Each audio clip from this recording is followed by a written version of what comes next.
Even probably even hand out autographs. Oh, my. All right, Love. And the Love Foundation's email address is loveman54@hotmail.com. Hotman. Hey, Jobber, what's that email address again? Love54@hotmail.com. Jobber is there. Jobber's got it down. The newest member of the Love Foundation, Mark the Jobber. Buff the Jobber. Hey, Jobber, thanks a lot. And Love, man, thank you. All right, Love. Okay. Woo, I'll tell you what, man, Love come on firing. Yes, he did. I hope the Fly was having a drink somewhere or was not listening. Fly always has a drink. He has an IV that just keeps shooting the tequila right in. Well, I'll tell you what, let's go to a quick break. It's going pretty fast tonight. We got Devlin from Camden on the lines. We just had a line open up. If you want to call us, you can call the Wrestling Guys at 457-WING. Are you taking us to a break? I think he is. There's the music. The music of the Brood. Music of Gangrel. I like it. It's very nice.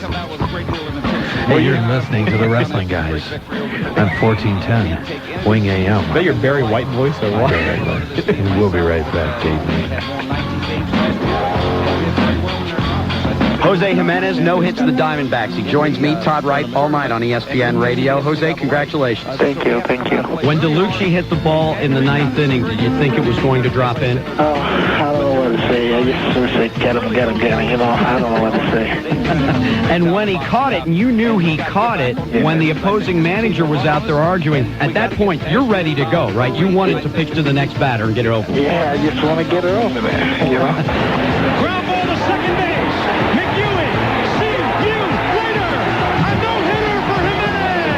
Were you nervous? No. What in life makes you nervous? I think if in baseball, you just have to play baseball and work hard. You know this guy can hit. If you think, oh, no, this guy can hit me, you know, you make yourself in trouble. It doesn't matter who's there. I know I can throw. They can't hit, so I just try to make my pitch. When news breaks, he's all over it. Todd Wright, all night on ESPN Radio. Do you shop for only the best? You know, designer fragrances and only the top names in clothing and electronics. The only bad thing to having the best is paying outrageous retail prices to get it. Until now. If you want name brand merchandise at half the price of the malls and department stores, go to the World Wide Web and log on to fleamarkets.com, your internet source to online bargains. Take a virtual tour of some of the most beautiful shopping facilities and their vendors from Massachusetts to California. From every household item and decoration to tools, sports products, and your favorite collectibles, fleamarkets.com has got it all. Use their search engine to find every product you could imagine. See why it's the most sought-after shopping experience on the net. If you're going to shop, get out of the malls and go to the market. Fleamarkets.com. If we don't have it, it hasn't been made. That's www.fleamarkets.com. A paid advertisement by Complete Internet Services, Cincinnati, Ohio. New Sports Radio, WING AM. To the man with the golden voice and the platinum tongue, the quintessential stud muffin Joel Gertner. And I'm on the Wrestling Guys with Marty. Look at my pants and you'll find the Party Adams. And Shawn, those girls over there, I just stood them on 1410 Wing. What's your wife going to say about that? What's your wife going to say about it? There's nothing. It's a party. You didn't stop. Well, what kind of party is it? Just fun party. You were there with me. You were there with me when Joel and I cut that spot. Yeah, you had your arm around him. No. And quite simply, Joel and I were talking backstage. You were there. You were with us, and we said, "Can you cut a promo for us?" And he looked and literally said, "What's your last name?"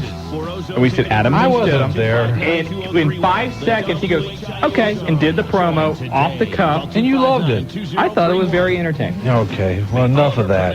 I'll tell you what, man, you're a sick individual. Your wife doesn't deserve a promo like that to be cut while you're on the Wrestling Guys. And I'll have more to say about this on the next break. But anyway, welcome back, Dayton. You have the Wrestling Guys. We're on 1410 Wing AM. You can give us a call at 457-WI. You're sad. You can call us at 457-WING, and I'll tell you what, we're going to go back to the phones. Devlin from Camden. You're with the Wrestling Guys. Hey there, guys. Hey, Deb, what's up? Did you guys have a good Thanksgiving? Very good. Oh, fetal position after eating and sleeping on the couch was one of my favorite things. Marty had to take an extra day last week to get the bird basted and baste the bird and get all that ready. So. Yeah, I missed him, so. Huh? Okay. Cam, Cam, yeah. Oh, I appreciate Cam Collins filling in last week. He did an admirable job. But still, Marty, I hate to say this with you sitting in front of me, but it wasn't you. Hey, buddy, we have a good time with this. Yes, we do. Yeah, I miss being on. And then I can't even call in, Devlin. What do you think of that, man? You guys got a lot of fans. It's hard to get through. Yeah, no doubt about that, man. All right, my question here. First question, when are we going to see the Dudleys win the tag title? I'll tell you what, man, you're psychic, dude. We were talking during the break about the Dudleys, and it does appear that they're finally getting the push now that, or they're going to start getting the push that a lot of fans have been wanting to see. If you notice on Raw on Monday night, it looks like they're kind of breaking Mark or Bubba out of that stuttering gimmick a little bit, and you saw them use they had to bleep out a lot of things the Dudleys said on Monday night, and kind of a nice throwback to the ECW days. Yeah, it's kind of nice to know Mark can talk normally. Because they would bleep it. Yeah, they're great. Those two are two of the nicest guys you'll find in this business. All right, for my second question here, what are they going to do now that Triple H is in the family? Well, he is the newest member of the McMahon family, and he's going to have to fight his new father-in-law in a couple of weeks at Armageddon. Probably going to have some conversations about safe sex, I would imagine. I think this sounds like a Jerry Springer show, but I don't know. They're going to play it off on SmackDown a little bit tomorrow night, and then I'm sure leading up to the pay-per-view, and there's a lot of questions. What's going to happen now with Test and Stephanie, and who knows how this is going to play out. Test is crushed. I would be crushed if I was Test. Wouldn't you be? Yes. I would be too. On the altar. Well, I'm sure The Undertaker ain't very happy since he is Stephanie's first husband. I don't think that was actually conducted by an official law officer. She's turning into a little trollop. She is. She's with everybody. How disgusting was it? She's a ring rat. A couple of people brought this up. How disgusting was it to think that Moolah and Mae Young went and double-teamed that stripper on Monday night? God, that was embarrassing. Dude, I got hives. If you want a reason, if you're a young lady and you're deciding why not to get a tattoo, look at Mae Young and think of yourself at 85 with tattoos. That's not a pretty sight. That's a nightmare for us all. Yes, it is. Hey, Devlin, thanks for the call. All right, Devlin, take her easy, man. Yes. From all the way in Camden. Yes, and Camden's representing. Let's talk a little bit about the reports that the World Wrestling Federation is now going to be toning down. I'll tell you what, not only, and we talked about it, Coca-Cola's withdrawn their sponsorship. Right. And I'm hearing some huge numbers being tossed around. AT&T, did I read something AT&T pulled theirs. The Air Force and the Army both pulled their sponsorships. Also, there's one more. The M&M Mars has pulled some of their sponsorship. All of this after the PTC launched a huge campaign against the World Wrestling Federation. Now, the World Wrestling Federation has said that they've already replaced Coca-Cola with RC and 7-Up. They're going to become new sponsors of the World Wrestling Federation. The Army and Air Force spots were picked up by some video game and movie studios at rates higher than what they were charging the Army and Air Force. But all of this bad publicity for the World Wrestling Federation, and in a Wall Street Journal report yesterday, they did admit that they are going to be toning down SmackDown from a TV 14 to a TV PG rating. Well, one thing, though, and you want to look at how much effect this has. Their stock hit the lowest price ever that it's been. That was today, yeah. And the magnitude of that, to me and you, doesn't maybe mean a lot, but to a McMahon, or the stock did hit at one time, was it $34 to $35? Like 37, high? Yeah, 37. Okay. And it's at 19 and some fractions. Which is actually lower than what it opened up at. That's dramatic. And every time that stock goes down $1, that's millions and millions of dollars basic worth that the company is valued at. And, now that they are a publicly traded company, they are going to have to watch, what they do, and, things like Stone Cold Steve Austin possibly retiring. That's why we're seeing the whole thing, the creative damage control on the Mankind situation. Those are things that are going to impact the World Wrestling Federation stock. And what McMahon has said is you're going to see some of the the more controversial characters not on SmackDown as much. Now, some of the advertisers that are pulling out of SmackDown are still going to advertise on Raw and on the pay-per-views. Right. Because that is considered a cable show. That's a little bit, the standards are a little more wide open there. But with SmackDown being on at an earlier time, 8 o'clock, and also on free television, the thought is they need to tone that show down. And I don't think it's really going to affect the WWF that much. No, and I don't either, but it does have a ripple effect. There's no doubt about that. And they needed to make some modifications anyway. I think if you look at what's happening in the world of wrestling, WWF is beginning to tone it down, and I think had already started to a point.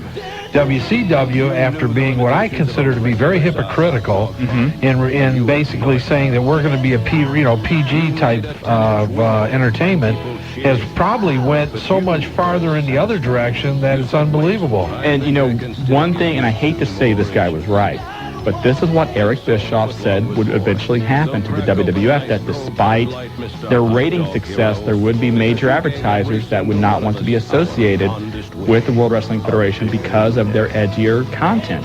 And I think, what's funny is, I think if you look at the last 2 or 3 months, with the exception of the Big Show cancer angle and maybe the Penn State Stephanie McMahon DX pseudo attacks, the World Wrestling Federation has been tamer than it has been in a long time. And that's what I mean. It's really made what I consider a modification. Deborah's not flaunting the puppies all over the place. Steve's not on there with the bird. Yeah, Sable's not, stripping down and doing it against her free will. Thank you. And it's been, like you said, tamed down. But anyway, let's see what our caller's saying. John from Donaldsville, you're on the Wrestling Guys. John, are you there? Yes. How are you? Okay. Where is Donaldsville? Indiana, right? No, it's in Ohio. Where? In the middle of nowhere. Like by Springfield. Oh, okay, so you're cool, out there. Man. Oh, I know where it is. Off of 70, there's a Donaldsville exit. Am I right or wrong? Yeah, you're right. Okay. Thank you, Stickum. Go ahead, John. What do you... What's up, John? What's up, buddy? All right, do you have any information on Extreme Music Volume 2? I haven't heard anything. I think that the last I remember hearing about it, they were looking at bringing it out, I think in April would be the time frame they're looking to bring out the next ECW Music CD. Now, with Acclaim purchasing part of ECW and having the video game rights and that coming out in February, you may see them try and push that up so it can be more of an event that maybe the music CD and the video game will come out near the same time. Okay, and at November, remember Joey Styles said something about Jerry Lynn was in WWF and WCW. Well, what was his names in there, or was it just Jerry Lynn, or what? I think it was just a jobber, basically. Yeah, basically that's all it was, and I don't remember if it was Jerry Lynn or not, but it was nothing that I made every member of the family sit down and make sure that they missed the match. Didn't miss the match on. Exactly. All right. I'd like to send a shout out. Go for it, man. To Dustin Frazier, Buckeye, Ohio. Okay. All right, man. Devlin, thanks for calling. Or John. That's not Devlin. Hi, it's John, man. Pay attention, jeez. Camden and Donaldsville, man, we're coming in. The signal must be carrying tonight. Either that or wingam.com. Do you think about that? Is it back up? I think it is. Get Jimmy Olsen in here right now. He's gone. Is he gone? Yeah. We need to call him. If Wing AM is back up, then it could really be carrying. But anyway, we appreciate everybody that's calling in. And back to the phone lines, we have the new czar from Dayton. Yes, this is the new, nearly legendary pop culture phenomenon, the czar of high-class kick butt, the Herb. Now, in case, I don't know if you've heard this guy, Herb, but he's stealing the Icon's catchphrase. I caught that on the hotline the other day. Yeah. What's up, Herb? I have a couple questions, but one, it's not a shout-out, but an open invitation to the new syndicate. Okay. And all listeners out here, this is the new czar. If you want to join the syndicate, just call the show and let them know. Okay, now get to my questions. Do you think Mike also makes a good fit in ECW? He makes a great fit in ECW. I don't know if he should be champion, but I think he's a perfect fit for the company. He's just not over yet. That's all. I mean, he came basically out of an injury and out of Japan, and hadn't been in ECW for a while and immediately given the world title. And there's a lot of people that feel like it should have went to somebody that's been in the company a little longer, especially with the TNN deal, whether it be Sabu or Rob Van Dam or Dreamer or whoever. But, you know, Mike Austin's a champion. I think he's a capable guy. And, I mean, I enjoy his matches, especially those he has with Tanaka. Okay, and whatever happened to the Clash of the Champions? I know Thunder comes on Thursdays, but you know, that was pretty good to be on TV. It's kind of better than some of their pay-per-views used to be. Yeah, but you got to remember, Clash of Champions really started when there was a time, it was before you had your monthly pay-per-view, and I think that the monthly pay-per-view has kind of gotten rid of that. Yeah, absolutely. Yeah. It's just, and we agree with you, it's a great show, but, you know, you go back now, I mean, there was never, you know, years and years ago, and especially when that was as popular as it was, as many pay-per-views as you see right now. And plus, you didn't have, I mean, WCW did not have Thunder, they didn't have a 3-hour Nitro, so I think that's why you've seen it gone. I'll tell you what, another couple months, you might see UCW and OCW have pay-per-views. Everybody's got a pay-per-view. And I have one more question. Besides the angle things that WCW is doing, do you think they're kind of trying to be like the WWF? I know with the WCW, the mayhem, the music, you know the deal about that? Well, I think that, you know, I've said before that I think a lot of what they're doing storyline-wise is maybe they're deliberately trying to be like the WWF for a storyline purpose. Whenever Hulk Hogan comes back early next year and Ric Flair comes back, I think you're going to see them try and do a, you know, trying to bring WCW back, you know, something like that. Kind of another swerve on the NWO WCW angle. As far as the music goes, WCW has released albums before. They just didn't do anything.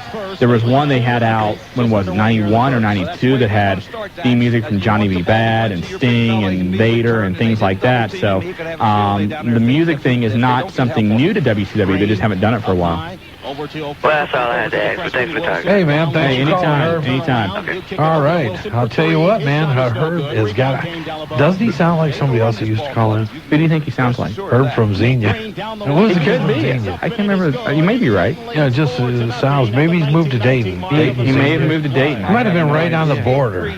The border of Xenia and Dayton. Border of Xenia and Dayton. 457-WING is the phone number if you want to get on board tonight to vent or ask or anything you want about the world of professional wrestling. Speaking of UCW, real quick, did you see the latest issue of Pro Wrestling Illustrated? No. Nice little article on Atlas Security. Oh. Who do you think has his mug in there? I can't imagine who. Tell us. Big Daddy Rajcock. No Also doubt. the Bobo. Also his manager Sam. They're all in there in a nice little group shot of Atlas Security. What did the article say about Atlas? It was talking about the Dudleys going to the WWF, and if it hadn't been for Atlas Security, they may have never survived to get to the WWF because of how much they incited the ECW fans. And I think I've got it out in the car. I'll bring it in. But they have a nice little group shot of the guys from Atlas. Well, Raj, Bo, and Sam, congratulations. You made PWI, guys. Yes, they did. Let's go back to the phone lines. We've got Greg from Dayton. You're on the Wrestling Guys. Hey, Marty. Hey, Shawn. Hey, Greg. How's it going, buddy? Pretty good. I wonder who's making these harebrained storylines in the WWF, giving China a major men's division title and has people as old as my grandma running around out there with the women's title.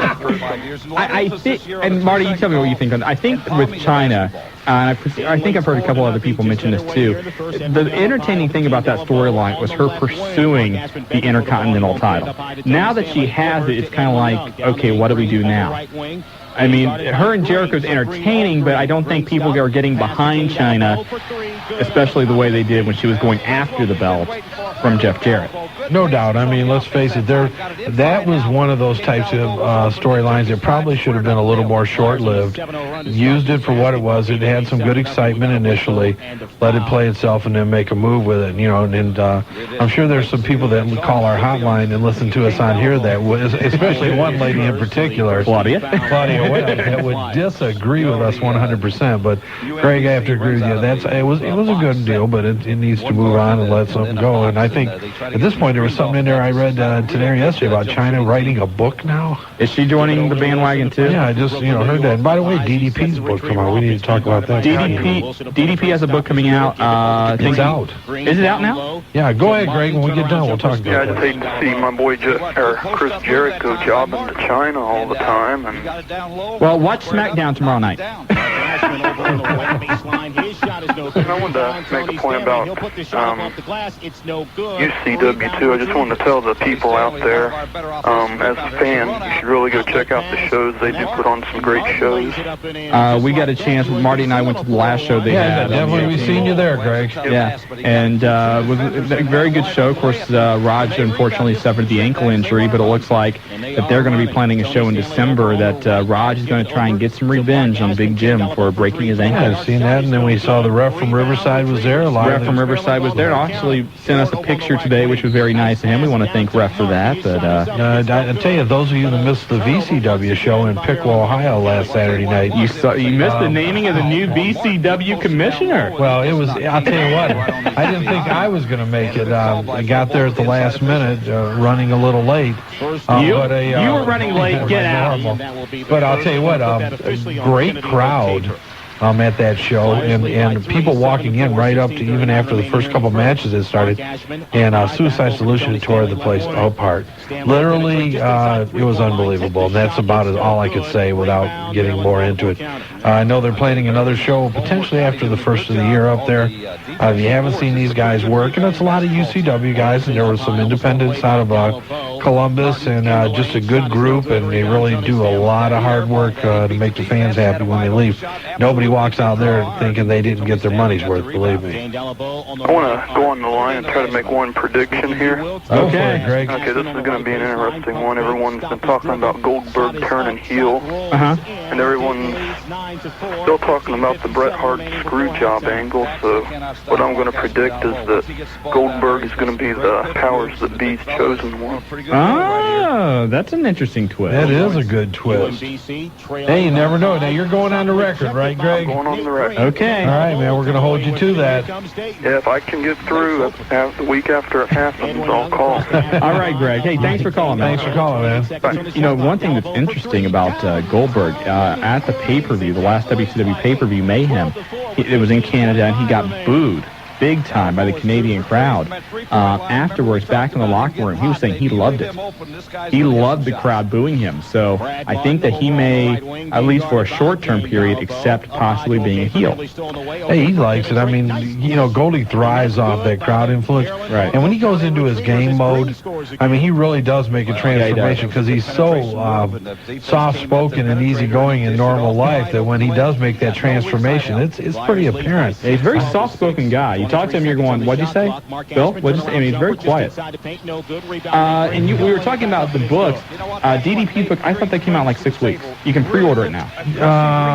All I know is if you go to www.ddpbang.com, you can order the book right now, and the picture of the book, excerpts from the book are on the website. Smokey Genta, who wrote the book for DDP, and from what I'm being told, this is the only place you can buy the book, which I thought was kind of odd. And I'm going to try to get a hold of Smokey to promo the book and get him on, but I thought that was pretty odd that was the only place you can purchase that particular book. A couple of other books. Dynamite Kid's autobiography is out, and I don't know of any place you can get it other than his website. That's dynamitekid.com. Very revealing stories about, and he doesn't pull any punches about his feelings towards Davey Boy Smith, his former tag team partner with the British Bulldog. Also, Bret Hart is not looked upon fondly in the book, but Dynamite Kid, simply one of the top wrestlers I think I've ever seen. If you talk to anybody who's ever seen him, whether it be Mick Foley or Chris Benoit or any of those guys, he was an absolute tremendous wrestler who, took a lot of bumps and retired because basically he can't walk anymore. He's in a wheelchair.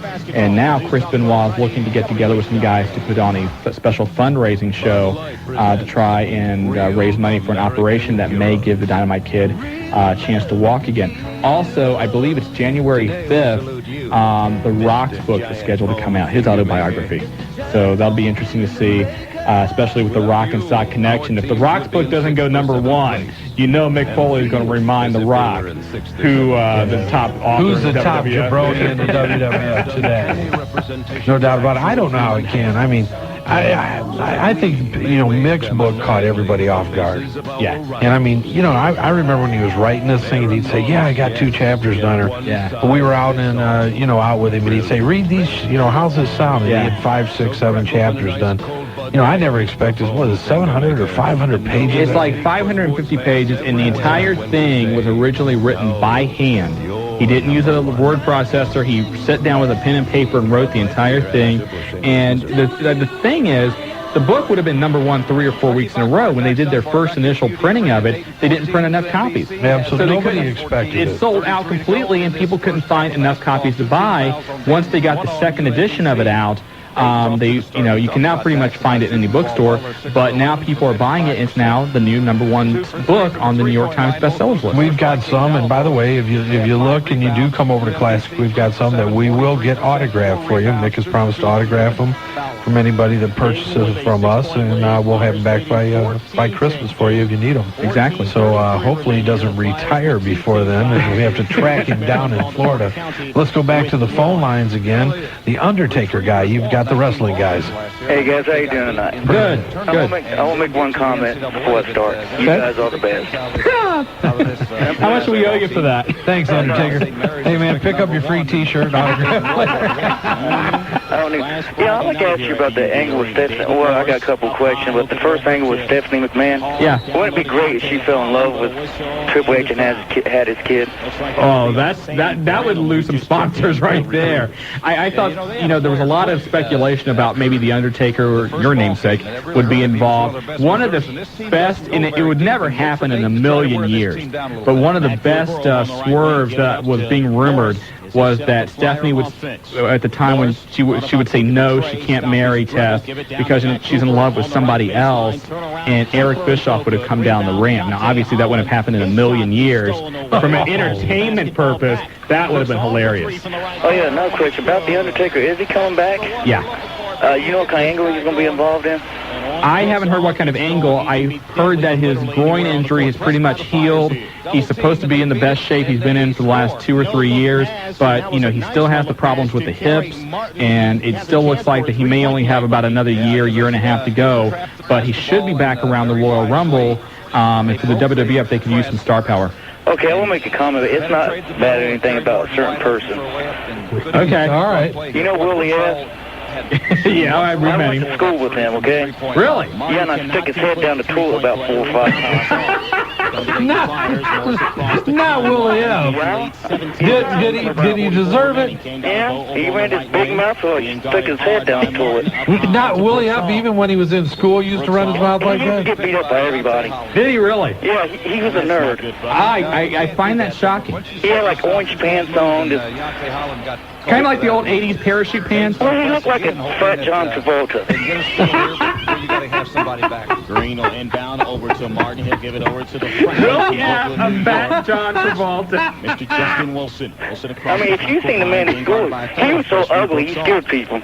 Now, do us a favor. Do you have any of your old yearbooks? No, but I can get one. You can't miss it. He looks like a fat Poindexter. You gotta send us a copy, man. Send us the pictures of Willie F. when he was in school. Oh, that's funny. And I will make another comment about the love man. Hold on. 717 East David Road. Get the copies of Willie. Some of his ex-girlfriends if you want them. Huh? I can bring you some of the cows he went out with. No, we don't want to do that. We don't want. Just bring us some yearbook pictures of Willie F. Okay. And we will find some way to get those so everybody can see them. If I ain't got a yearbook, I will find a yearbook and I will send them. You find it, we'll put it on the internet. Yes, we will. And I want to say one thing about the Spanish Fly and the Love Man. Are those two full of themselves or what? We said, the wrestling business is full of egos, and it goes over to the callers too sometimes. Mosquito, and the other one's that little tattoo guy from Fancy Island. Oh, jeez. Taker, too much, man. Hey, Taker, we got to get to a break, but thank you for calling, man. All right. You too, and we will be looking for those pictures of Willie F. Thank you. But going back to what we were talking about, The Undertaker, it does look like that he will be coming back here in the next month, right? Rumors were that we were going to see him potentially here this week. Yeah, with his wedding. Yeah, they were talking about it, but, obviously we didn't see anything, and hopefully, like you said, pretty quickly, he has had enough time off, but anybody that's ever had a groin injury knows how hard it is to come back from it. Oh, very painful. I'll tell you what, we got to go to a break. On the line, we have Kid Chuck and also the man himself, Triple M, Maniac Mark Mustang. Oh, the Maniac's going to be on. Hey, a Maniac, I think, is on day shift now, so he can talk at night. He does have talking privileges at night again. The Insane Asylum lets him out then, right? You are listening to the Wrestling Guys on Dayton's First, 1410 WING. This is your station for Steelers football. Join me, Bill Hillgrove, along with Myron Cope and Tunchilkin, as we bring you exciting Steelers action right here on the Pittsburgh Steelers Radio Network. Play action fake. Cordell back. Slows it for the end zone. Touchdown Steelers! And this place is on fire. Look at the terrible towel swirling. The Steelers take on Jacksonville this Thursday at 7:20, right here on 1410 WING AM. Okay, so I'm a teenager, right? And everyone's so quick to judge me. On the outside, I may look like... But on the inside, I'm all...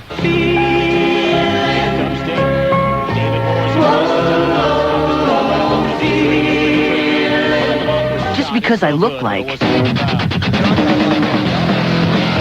doesn't mean I act that way. In fact, I'm actually involved in crime prevention. That sounds more like this.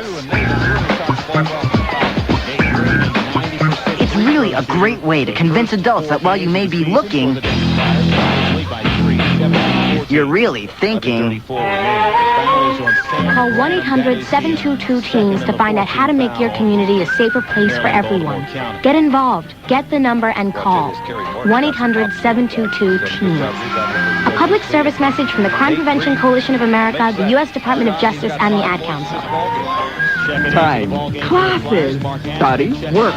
Money. Get above all that with the Air Force Reserve. Keep your school schedule as is. The Air Force Reserve won't interfere with your education. 1 weekend. Training. Teamwork. It's the best part-time job there is. Great pay. Travel. Rewards. Your time is your life. Take control by calling the Air Force Reserve at 1-800-257-1212 or visit our website at www.afreserve.com. News Sports Radio, WING AM. Hi, this is Francine from ECW, and you're listening to the Wrestling Guys with Marty Adams and Shawn Stidham on 1410 Wayne. Welcome back to the Wrestling Guys on Dayton's First 1410 WING. I'm Shawn Stidham. Back with me this week, of course, Marty Adams. And again, very nice to have you back. Thank you. And by the way, we do want to send a special birthday shout out to Stephanie Fisher. She listens to the show, 22 years old today. Stephanie Fisher. Stephanie Fisher probably doesn't remember anything right now. Probably not listening. Probably on the floor somewhere. No, she. What? How can you say that about poor Stephanie? Go down to the Fox in the house. She's probably horizontal right now on the floor. Is that out. the hangout, huh? Yeah. Meet us at the Fox and Hounds after the show. Stephanie's buying, so there we go. Yes, sir.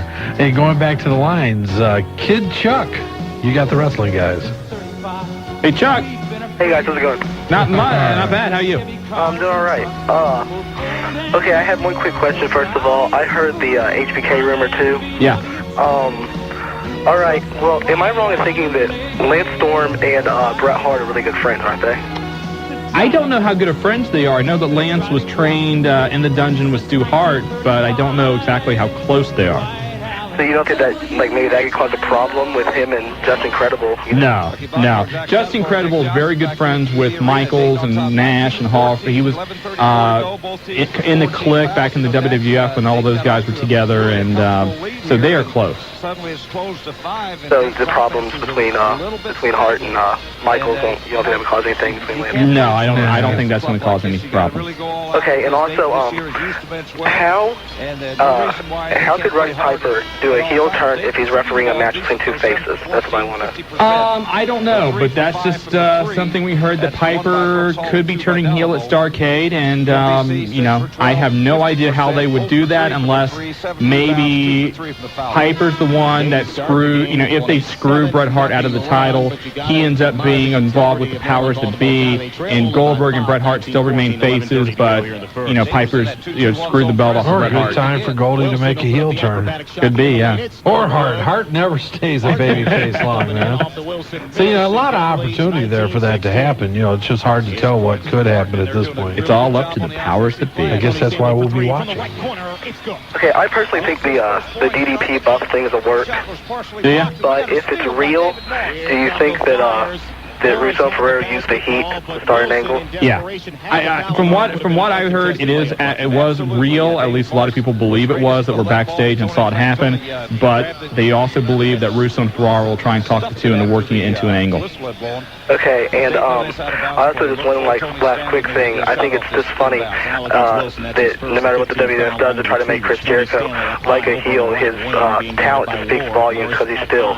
The crowd loves him. Chris Jericho, I've said it many times, right now my favorite wrestler, and, I don't think anything they can do right now. He's just so entertaining with the mic, and plus, in-ring, incredible. I don't know if he can be booed right now. Okay, guys, that's all I had to say. All right, man. Thanks for calling in. Yeah, later. I'll tell you what, it's like you said. Guy smashes people's thumbs. He smashes China's hand with a hammer and still gets cheered. But there is a distinct segment out there that believe he's just so whiny that's why they hate him. But that is what makes him great. I mean, no doubt about it. He does a great job. He'll be over. I think you're going to see a lot coming from him. It's taken a little time, but everybody gets their push. You take a look at the WWF going into the new millennium with Taz coming in, with Chris Jericho, the Dudley Boys, and now it looks like that Mick's going to be taking a little bit of a back seat. Austin may be done. The Undertaker kind of on the way out. But you look at The Rock, you look at Al turning heel, which I think is going to be a great thing for him, and all the other guys that we've mentioned. I think the WWF's looking very, very promising going into 2000. I agree with you. Let's go back to the phones again. Maniac Mark Mustang, you have the wrestling guys. What's up, Marty and Shawn? How are you, Maniac? Hey, Marty, I want to thank you for having me, Bobo, and Raj over for Thanksgiving last week. I'll tell you what, that's why I had to take that extra day to cook. But I tell you what, the next time you got to get more than 10 turkeys, because that just wasn't quite enough for us. We left hungry. But one thing I want to talk about here real quick, I heard a couple callers call in, and they're complaining about, the way Willie F. used to dress. I want to clarify something on that. He may have had orange pants, but you got to figure Willie was cool before his time. Really? That's the reason he had the orange pants on. Okay. I'm sitting here, in my luxury condo here in Kettering, and I just had to call in when I heard that. It really upsets me. I was in the middle of a workout, because me and Bo and Rush were getting ready to go to the buffet. Now Maniac, we've seen your stellar physique. I'm just curious, what kind of training do you do to stay in shape? Well, cardio? Is it the weights? What do you do? Well, I'm Jesus Christ, what was that? I'm up to bench pressing 515 right now. I've been working out real hard with the weights. I've been doing a lot of deadlifts, been picking up a lot of 12-ounce cans also. Oh, God. But, as a matter of fact, Marty, I still owe you a bottle, you know that. At a later date. But, we'll take care of that, Marty. We'll meet sometime. I appreciate that, Maniac. Buffet thing, because we can't just go out to McDonald's or Taco Bell. We got to do the buffet thing. No doubt about that. But like I said, I'm going to get off here now. I got to get back to work at it. You guys got any questions before I go? I think we're good. Hey, I think you summed it all up. Next time, I promise to have more turkey. I hope so, because we left hungry and we're mad. Oh. And Lord only knows I don't want the three of you mad at me. Yeah, because next time I'm diving off the ring onto you, Marty. You've seen me do it not once, not twice, but 3 times. Yes, I did. Yes, sir. And as soon as you get more information on your match with Abdullah the Butcher, you got it, man. You keep us abreast, and we'll make sure everybody in the Miami Valley is aware of it. All right, you guys take care, all right? All right, Maniac. You do the same. Bye-bye. All right, Maniac Mark Mustang. And yes, we did see him come off the top. He does owe you a bottle of orange. Yes, Orangeade he does. Yes, and he I'll does. tell you what. And from what we hear, in May, there's already a scheduled match. Abdullah the Butcher. It's in Cleveland. And Maniac Mark Mustang. And there'll be a lot of juice flowing that night. That they will. Back to the phone lines, we have the Tornado. Welcome to the Wrestling Guys, Tornado. What's up, guys? Hey, how's it going, man? All right, I've got a question here that's been bothering me. Lay it on us. Giving Nate some applause, deservedly so. Spit it out, don't be shy. Come on, talk to us. WCW tries to copy off every little thing that WWF does. Goldberg was a blatant ripoff of Stone Cold. Trying to make DDP like The Rock and everything. This I heard, which I don't know if it's true, but knowing WCW, anything's possible when it comes to copying someone. So I heard they're coming out with someone, baby, a power plant that's called Cain with the C-A-I-N, and then having black and gold. I haven't heard that one, Marty. Has that one come across you? No, I haven't heard it, but you got to remember now, with those guys there, you're going to see some replications of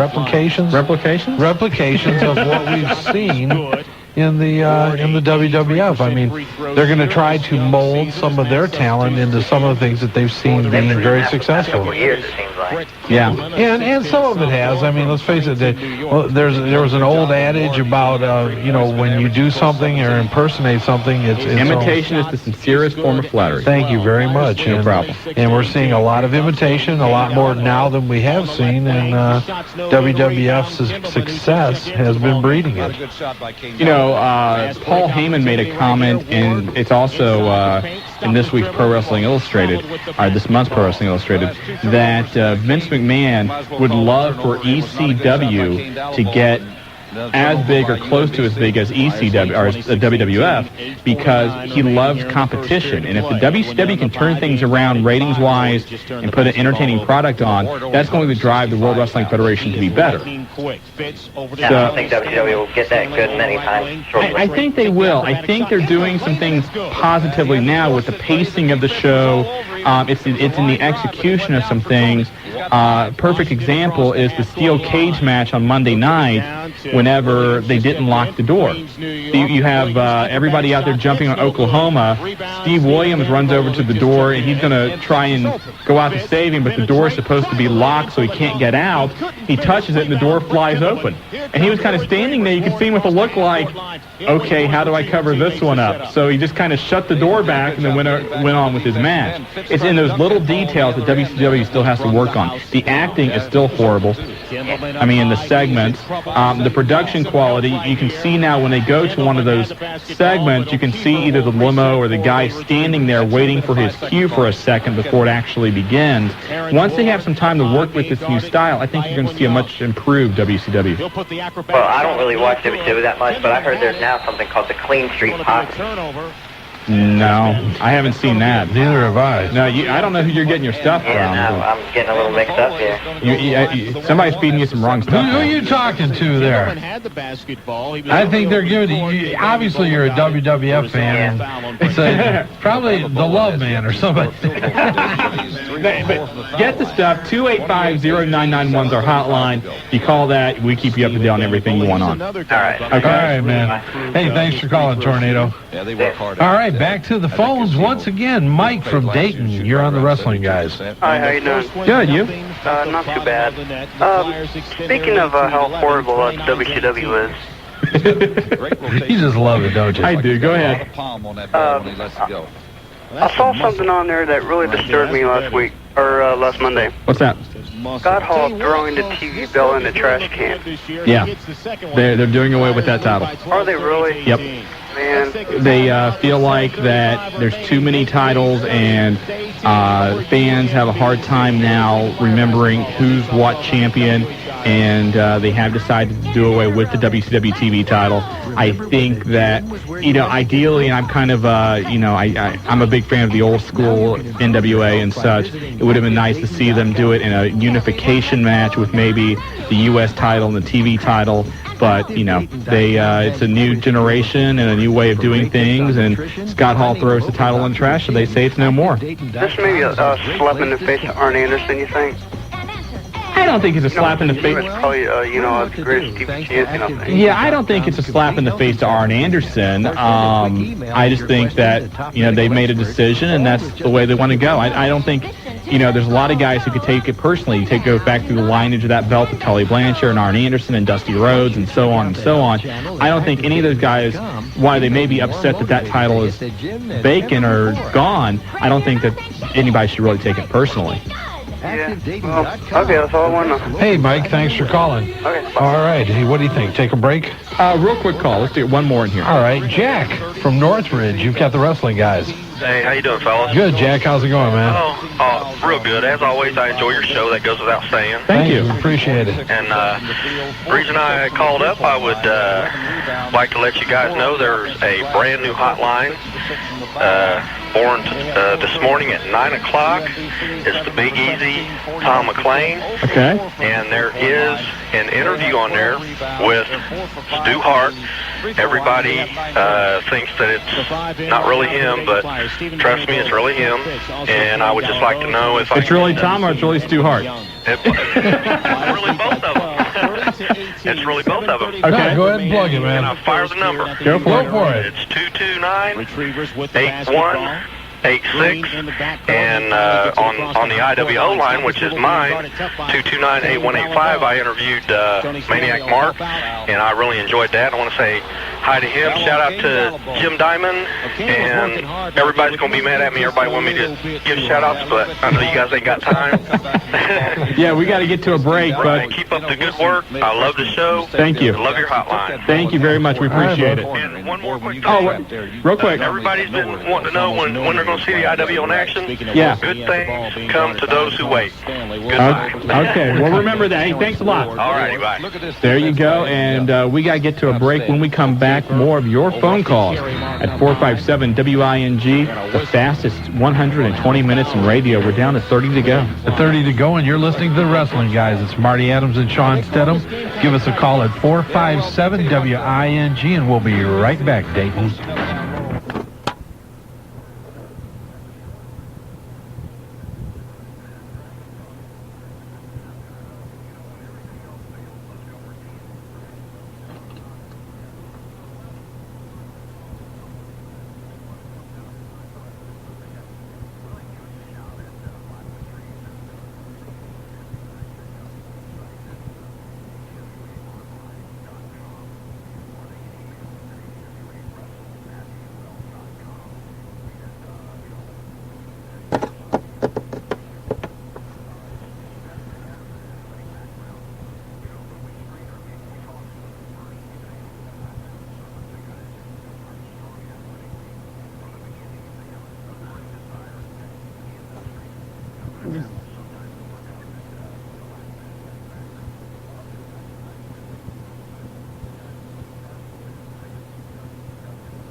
Broadcasting live from the Wing AM studios in Kettering, Ohio, it's time for The Wrestling Guys. It's Marty Adams with Shawn Stedham and Goat Boy. Join us every Wednesday evening at 7 p.m. And now, The Wrestling Guys. Hello, Dayton, and welcome back. And we have a lot of hot wrestling news, and Shawn Stedham, and Stickum, or whatever your name is, he's already given me a hard time tonight. No, we're not going to tolerate it because he said I had to read the promo right off of the sheet for the first 6 months of the show. No, I did not say that. Look, at least you said it to my face, and that's going a step ahead for you. Welcome, Dayton. Your Wrestling Guys are here to give it all to you tonight, and we have a lot of news, a lot of guests, and a lot to talk about. You know, there's certain weeks we do the show, and it's like, okay, we're just going to come on and take calls and, you know, BS for a while. And then there's weeks where we go, okay, we have this guy, this person, this person, this person. Are we going to get them all in? Who knows? But big stuff tonight.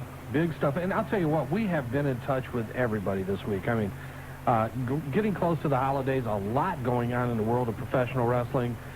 Some things we can talk about, some we can't talk about yet. Right. And the bottom line is we have talked literally to Steve Austin this week, The Undertaker, Bret Hart, Road Dogg, DDP, Ivory, Dr. Death Steve Williams. Who'd you just... Ronnie Garvin. Ronnie Garvin. I mean, it's been on and on and on, and we could continue to go on, but let's get to the news because the ratings were what? Ratings, Raw doubles Nitro, 6.0 to 3.0.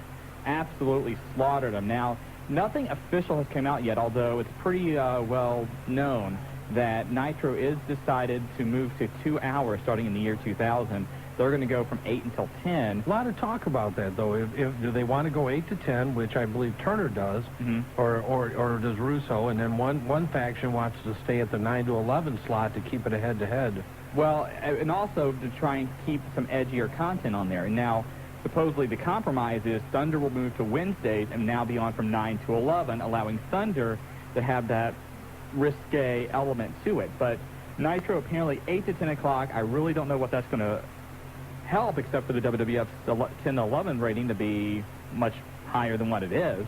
Yeah, I mean, I agree with you 100%. Should be interesting to see what happens. Definitely expect changes, because I can tell you this. We have been in contact with the management of people in charge of WCW, and it's not a happy bunch, and you can hear a little tension in the voices. And the good thing, though, and, you know, I don't know if I want to tease on this or not, but if everything goes well, we should have a lot more contact with WCW here over the next few months and a year or so. What do you mean by that? That's all I'm saying. Okay. Am I right? That was a tease. Well, am I right? Yes, you are. Thank You're you right. very much. Absolutely. But WCW has always had a policy of trying to handcuff their guys from this show a little bit, and not just this show, but other shows too. And it looks like that the gates are now a little open, and so hopefully we're going to have a lot more WCW talent and whatnot here on the Wrestling Guys. Sounds good. Sound good to you? Yeah, absolutely. Was that okay? I didn't good. break anything, did I? No, you didn't. Okay. You did well for a change. Thank you. I'm proud of you. Oh. For the moment. Would you get with the news, Yes. please? How bizarre is this story with Shawn Stasiak? Oh, my God. Covert. Now, if you missed the hotline, shame on you, but here's the story. Meathead. Yes. Started out as Meathead. Meathead, Shawn Stasiak, was suspended indefinitely for allegedly audio taping conversations of other wrestlers. Now, according to what we've been told and what is already out there, Stasiak was traveling with some wrestlers, and so far I haven't heard any names other than they were higher profile wrestlers, and the guys heard clicking when they were in the car. And they said, what is that? And he goes, well, I'm taping what you're saying. So then they get to the arena. This was a couple weeks ago. Stasiak's out in the ring wrestling. They start hearing the same sound. They go over and look in his gym bag. He's tape recording the locker room.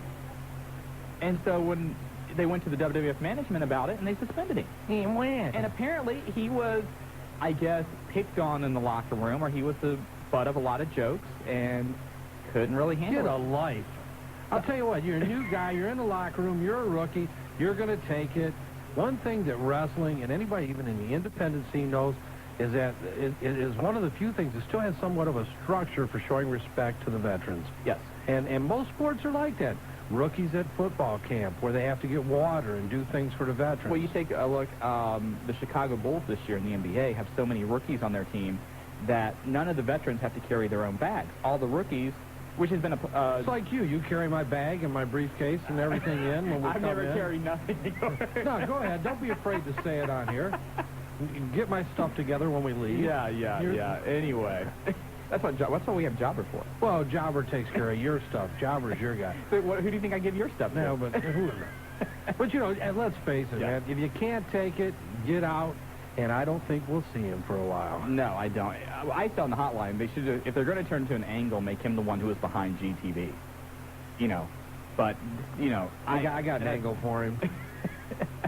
Can you say it on the air? No. Okay. Go ahead. Some bad news breaking out yesterday for some WCW wrestlers. If you've been following the story of the Gold Club in Atlanta, which is a very popular strip club.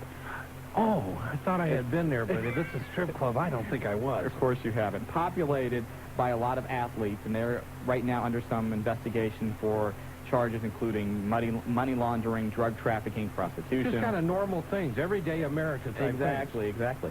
And some NBA players were mentioned yesterday as being VIP patrons of the Gold Club. They frequented the club. It's a club. They got complimentary admission, free drinks, free entertainment, and some WCW wrestlers' names showed up on the list too, including Scott Steiner, DDP, Randy Savage, Perry Saturn, which blows all those rumors about him, I guess. But anyway, those names were on the list. Now, according to some people, the so-called, sexual favors or whatever they were given was nothing more than a lap dance, which is legal. Yeah, I mean, the bad thing is people are going to read more into this than what it really is. And no doubt about it. Let's face it, a lot of these guys, you're on the road, and in Atlanta, a lot of them are at home, though. They go to these clubs, it's nothing more than it's entertainment most of the time. they are treated as VIPs because they're athletes, entertainers. Right. Go to Las Vegas, go to anywhere where there's top-notch entertainment, people are being comped. And the thing, too, is, you know, I don't want to get into a whole debate about whether or not strip clubs are good or bad or whatever. They are legal. Ask Spanish Fly. He'll tell you if they're good. Fly goes to them all the time, I'm sure. Fly and, you know, so they are legal, and they're not doing anything wrong. And Bob Ryder made the comment, you know, if somebody thinks that they were influencing wrestling matches, the betting on wrestling, anybody that would bet on a wrestling match should have their head examined. Why? Because. You never bet on a wrestling match? No, I haven't. I cannot believe that. You've never sat in a room with your friends watching a pay-per-view or watching events and bet on who was going to win. I've never wagered anything. Not on wrestling. Yeah. Not on wrestling. I don't believe it. Go on. I haven't. Just go on. I don't believe Anyway, look for Bob Backlund to be featured in the February edition of Rolling Stone magazine. And on Friday night, Boy, they're struggling for somebody to feature. He's going to be on the Fox News. So that is interesting there. And a new addition to Extreme Championship Wrestling. I'll tell you what, they keep adding them. The ratings aren't going up, but they keep bringing them in. They're going up slightly. They're up to like a 1-1 now. So Yeah, they're well. slowly getting up there. But the American Dream, Dusty Rhodes, if you catch TNN this Friday, ECW is heavily promoting it. Dusty Rhodes in ECW. I'll tell you what, when I was younger, Dusty Rhodes was one of the hottest things going. Oh, tremendous. And trash talking before it was ever popular, and could get on there and had mic skills well above and beyond anything that was going on within his time frame. Boogie Woogie Man, Jimmy Valiant, and a lot of those guys. I mean, just fantastic. Now there's speculation that they could also bring in Magnum TA for an angle between Dusty, Steve Corino, and Magnum TA, which I think would be very interesting. That is interesting. So we'll have to keep our eyes out for that. And news-wise, I think that's about it. I think everything else is pretty much covered already. Yeah, there's a lot more going on. I will say this, if you want to call the Wrestling Guys hotline at 285-0991, press option number 3. We do have your WWF SmackDown taping results there. And then later tonight, I will have the WCW Thunder taping results. Tomorrow, I'm going to put those on option 3. So thank you. You're welcome. I know you want to know this stuff. Oh, absolutely. By the way, want to compliment Kevin Nash and Scott Hall, in case you didn't hear the hotline today. They were involved with the Walter Payton Foundation over the weekend. They did a benefit autograph signing in Chicago for 2 hours. Anybody that brought a toy for the foundation got a free autograph, got to meet the outsiders. They spent 2 hours out there, had over 400 people show up for the event. And as I mentioned on the hotline, we report wrestlers when they do things wrong. We also want to make sure we recognize them when they do things like that. That's great. And, you know, talk about Scott Hall. Both of those guys were tremendous athletes throughout their entire youth and into their age group that they are now. But I'll tell you, anybody that didn't like Walter Payton that came from that era just doesn't know what they're missing. A great athlete. Scott Hall was a huge Walter Payton fan, too. That's something that a lot of people don't know. But so that was a charity close to his heart. Speaking of wrestlers doing things good, if you go to www.eagletribune.com, very nice article there on Mick Foley helping out a 3-year-old burn victim this past Monday night at the Raw tapings. Apparently he had been involved in an accident and had to wear a mask on his face, and so he kind of associated with Mankind in that aspect, and so Mick left him passes and met him, and really great story there about Mick Foley, too. So eagletribune.com, check that out about that story. Nice things there. Always. And, you know, especially this time of the year, you'll see these guys do a lot of different things. Not that they don't during the regular portion of the year, but, you know, DDP has his Christmas party that he does every year. Right. Fantastic event. He actually does the reads the night before Christmas, right? Yeah. It's Friday, too. If you listen to his answering machine, which we just did, you'd hear another rendition of it. Oh, really? Can we play that? I'll try to tape it. We'll see. We'll see. We had to blank out a part of it, but okay. we'll try to play it a little later. But we'll have to do that like in the 8:50 portion of the show. All right, yeah. Because it gives out some extra numbers that we probably would not appreciate us giving out over the air. Also, real quick, we've got a lot of entries in for the 1999 Wrestling Guy Listener Awards. And again, get them here to the station by December 20th. We want to know Wrestler of the Year, Tag Team of the Year, Local Independent Wrestler of the Year, also Match of the Year and Storyline of the Year. And like we said, there will be trophies awarded. We're going to try to have the people that win these awards in to have a presentation for them. And you, the listeners, are going to be the ones that elect them. Yes, you do. And also, if you want to make up any particular awards, you can do that, too. Email it to the Wrestling Guys at AOL.com or write us here at the station, 717 East David Road, Dayton, Ohio, 45429.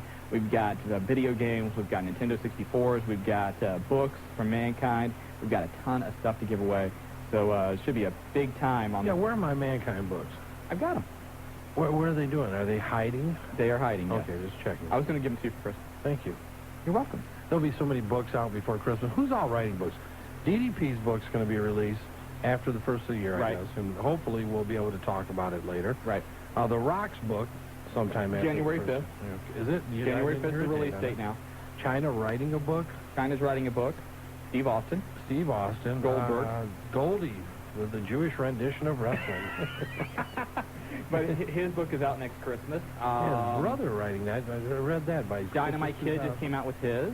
It's the season for books. No doubt about it. Everybody's coming out with it. Everybody's jumping on the Mick Foley bandwagon. Arn Anderson. Okay, well, you want to give it to Arn Anderson? Well, Ted DiBiase. He had it out. Also, very cool stuff. We want to thank Dana again from Papa John's for supplying us with some free pizza. Walked in, hot pizza waiting. Awesome. Bottled Coke.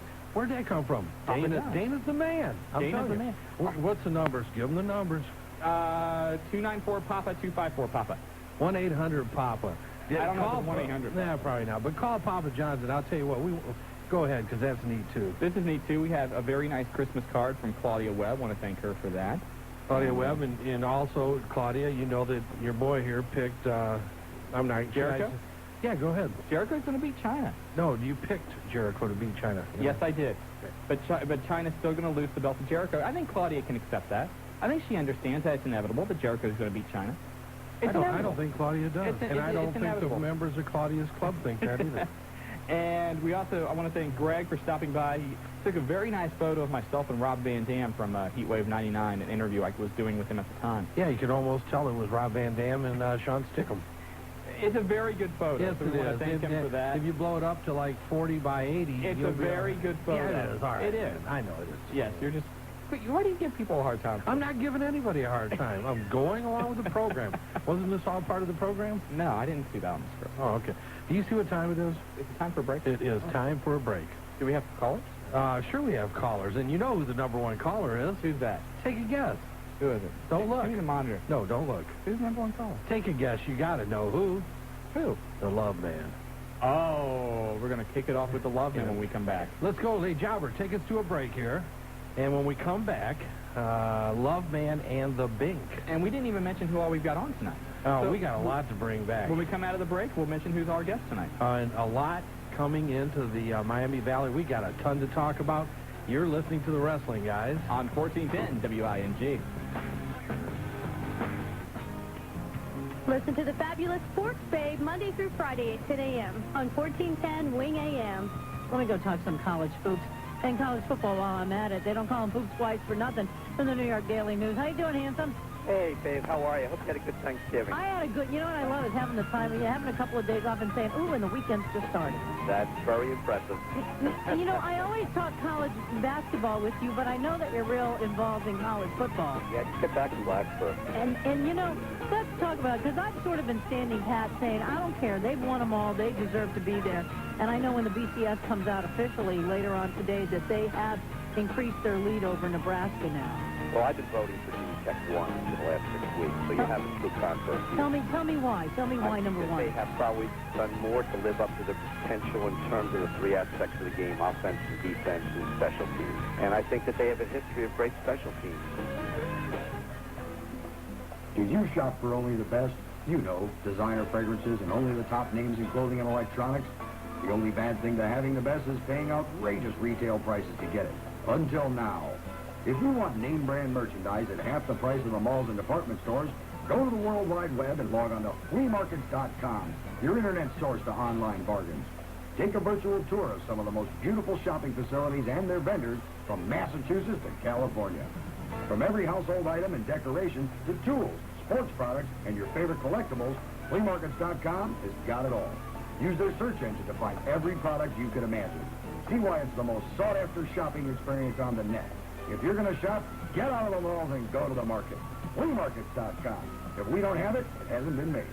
That's www.fleamarkets.com, a paid advertisement by Complete Internet Services, Cincinnati, Ohio. News Sports Radio, WING AM. Oh my God, this is Joey Styles, the voice of Extreme Championship Wrestling, the youngest announcer on national television. God, I love saying it now. And you're listening to the Wrestling Guys with Marty Adams and Shawn Stidham on 1410 WING. Oh my God! Back here on the Wrestling Guide on Dayton First, 1410 WING. Thank you very much, Joey Styles. Shawn Stidham along with Marty Adams. And, you know, one of the most common questions we get on the hotline or through email or what have you, of course, is when is Marty going to bring some wrestlers back to the area for autograph appearances and so we get a chance to meet them? And you now have 2 dates official, right? Official. Do this one first. Do the Road Dogg first? For all you D-Generation X fans, Road Dogg Jesse James will be appearing at Classic Cards, and it's going to be in January now. So if you want to give a gift to a friend or a great Christmas gift, it's going to be on the 29th. They are here in Dayton that day. It's an 8 o'clock show. We will be giving away some tickets for that show as we get closer to the show. But Road Dogg's going to be at Classic Cards, first appearance here in the Miami Valley. Look forward to seeing a lot of fans there. It's going to be a great afternoon at Classic. Tickets go on sale tomorrow. And so, great Christmas present if you want to get something for that special Road Dogg fan in your life. You got it. And you know, you never know who may just tag along. Well, one thing I guess that also is with that date, we might have another mall appearance with the Dudley Boys. We are making sure they're on the show, but they've already said that, right, if they are in town, we're going to the mall. They love going to the mall. Just something about, they have a great time at the mall, especially in the entertainment areas of the mall. The fun and game section, yes, sir. Yeah, no doubt. And I wanted to, before you announce this one, I know he's listening tonight. Jesse, sit down. Just sit there, be calm. Marty, make the announcement. Okay. As most of you know, we also have another division of Classic Cards called Fans Choice. We have stores in Piqua at the Miami Valley Center Mall, Tri-County Mall in Cincinnati, and at Northgate Mall in Cincinnati. At Tri-County Mall, January 15th, 1 day before the pay-per-view, sold out in Cincinnati, Bret, the Hitman Hart, will be appearing at Classic or Fans Choice at the Tri-County Mall. The WC, well, it may still be the WCW. You just don't know but WCW champion Bret, the Hitman Hart, will be there. Actually, we're still trying to get a hold of him tonight also. He's one of the few people, but there is a time lapse in the time zones we're in, and Bret is in Canada, so we're trying to track him down as we speak. So Bret Hart, the Road Dogg, wow. Tickets go on sale tomorrow, and we are offering a super ticket where you can save a bundle of money for both of these appearances. Wow. Tickets will be at Classic Cards. They'll be at Tri-County at Fans Choice. You can order them on our website. We'll have a spot there that you can get them. It's going to be one great 2 weeks, and we're also looking at a blockbuster in February. That's going to be great. That one we're not going to announce until confirmed. But we also are going to have a little contest. Go ahead. No, I'm not going to say because I don't want to spoil it. All right, you don't want to do it now? Can't hear you. Hold on. Speak up on the mic, will you? No, I'm not going to hold on. No, I'm not going to. Here. Come on, you want to go to that guy in February? Very well could be. It's going to be him or another. This guy. Yeah. Come on, we can't talk this. I feel like we're talking Carney on the radio. We are kind of, yeah. Let's go to the phones real quick. Well, wait a minute. Let's mention tonight who we have on the show. Go ahead. We will have WWF Women's Champion Ivory's going to join us a little bit later. Yes, she is. Just talked to her. She's getting her hair cut and dressed and getting prepared properly in Los Angeles as we speak for her evening gown matchup this weekend. Ooh. Also, if he's available, Diamond Dallas Page right now has an appearance with WCW that it starts at like 8 o'clock. If he gets done with that in time, he has promised that he will call us before 9 o'clock. That's a big if right now. So, all right, he has promised. He said he will be coming on the show. We're going to talk a little bit more before that about his book that's coming out.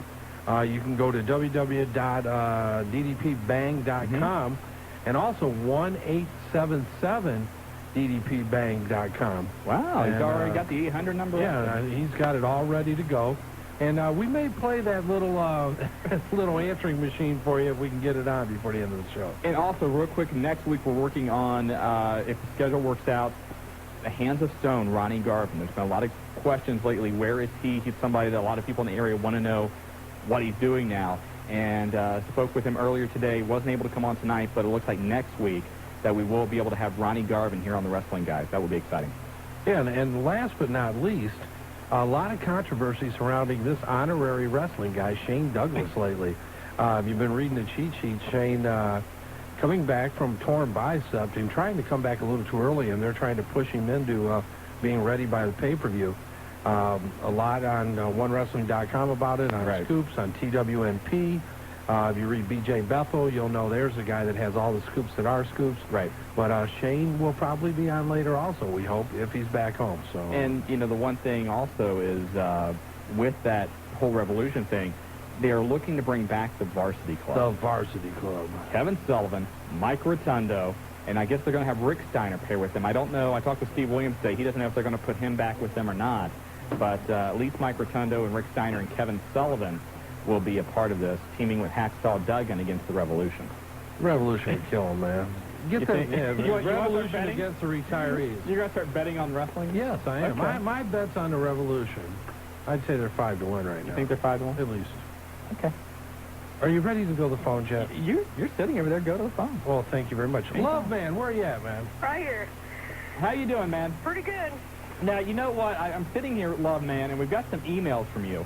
And you are quite confident that although it's not an official category this year, that your millions and millions of fans are going to vote you in a write-in vote as the Caller of the Year. Yeah, that's confidence. Okay. We'll see what happens. I'll tell you what, and we have gotten a ton of mail, and we'll continue to because these are prestigious awards. Yes, they are. So what do you got, Love Man? And also, I got something to say. We had our new love letters out, brand new, a little bit bigger. We were sending them out to you guys and Mr. Mark Mustang, but of course, Mr. All Business had to, you know, be goofy and got the wrong zip code. Ah. So we're going to have to redo them up and get them right back out to you guys. Okay, well, we were waiting with bated breath. Anxiously, breathlessly. Now, am I featured in this one? No, actually, it'll be, Lance and you, yeah. Oh, so I am in this one. Yeah. You just made his night, Love. Yes, sir. And now, of course, give your since I'm in the issue and Marty was in the first one, we will allow you to plug your email address now for people that want the love letter. Loveman54@hotmail.com. There you go. Loveman54@hotmail.com. And also, Master Ken, man, whatever you're smoking, please put it down. I mean, I don't know, man. You're saying that me. Now, well, let me help out here a little bit, Love Me, because some people may not know what you're talking about. Master Ken, who's a frequent caller here on the Wrestling Guys show in our hotline, claims that he had a personal appearance at the Dayton Mall on Saturday and took care of both you, the Love Man, and the Spanish Fly. Now, the guys from Wrestling After Dark have called in and said, didn't happen. And now you're saying that Master Ken is spreading the false lies. Are you saying he fabricated the whole thing? Yes, slightly. Wow. A little controversy there. And also, you can possibly, and it's pretty well confirmed, that you can catch the Love Foundation at the sold-out pay-per-view. Okay. You'll be there, huh? So this Saturday, I guess. And yeah, they're going till Saturday, and you will have your Wrestling Guys sign to hold up, right? Wrestling Guys sign, Love Foundation sign. Okay. So, and now to my question. Go for it. I guess Hardcore Holly is making a movie down in Mexico. You may have stumped us. I didn't know about that. I caught this on WWF.com that he was making a movie. It's called The Sandman. He's starring as like a government agent, and it's supposed to be on UPN on February 11th. Huh. Well, interesting. Well, we'll see him next Saturday night. So, yeah. We'll have a chance to check. Now, I know they got a run down that way this week. Yeah. Or, you know, going into Puerto Rico or somewhere in that area. Right. By the way, while you bring that up, next Friday night, actually, the Wrestling Guys will be in Milwaukee, Wisconsin. For you hockey fans, directly before the Milwaukee Admirals game, there is a very small WWF show. Al Snow, Hardcore Holly, Ivory, Tori, Gilbert making a returning appearance against now Svelte, Blue Meanie. Yes, sir. And we are going into Milwaukee. Is Blue Meanie actually going for that light heavyweight title? I think he might be. Geez. But hey, we'll get a chance to ask him, Love. We'll tell him you're on top of things. Alrighty, and that's all I got. Hey, thanks a lot, man. Thanks a lot, Love. You're up. I'll tell you what, Love Man stays on top of it. He does.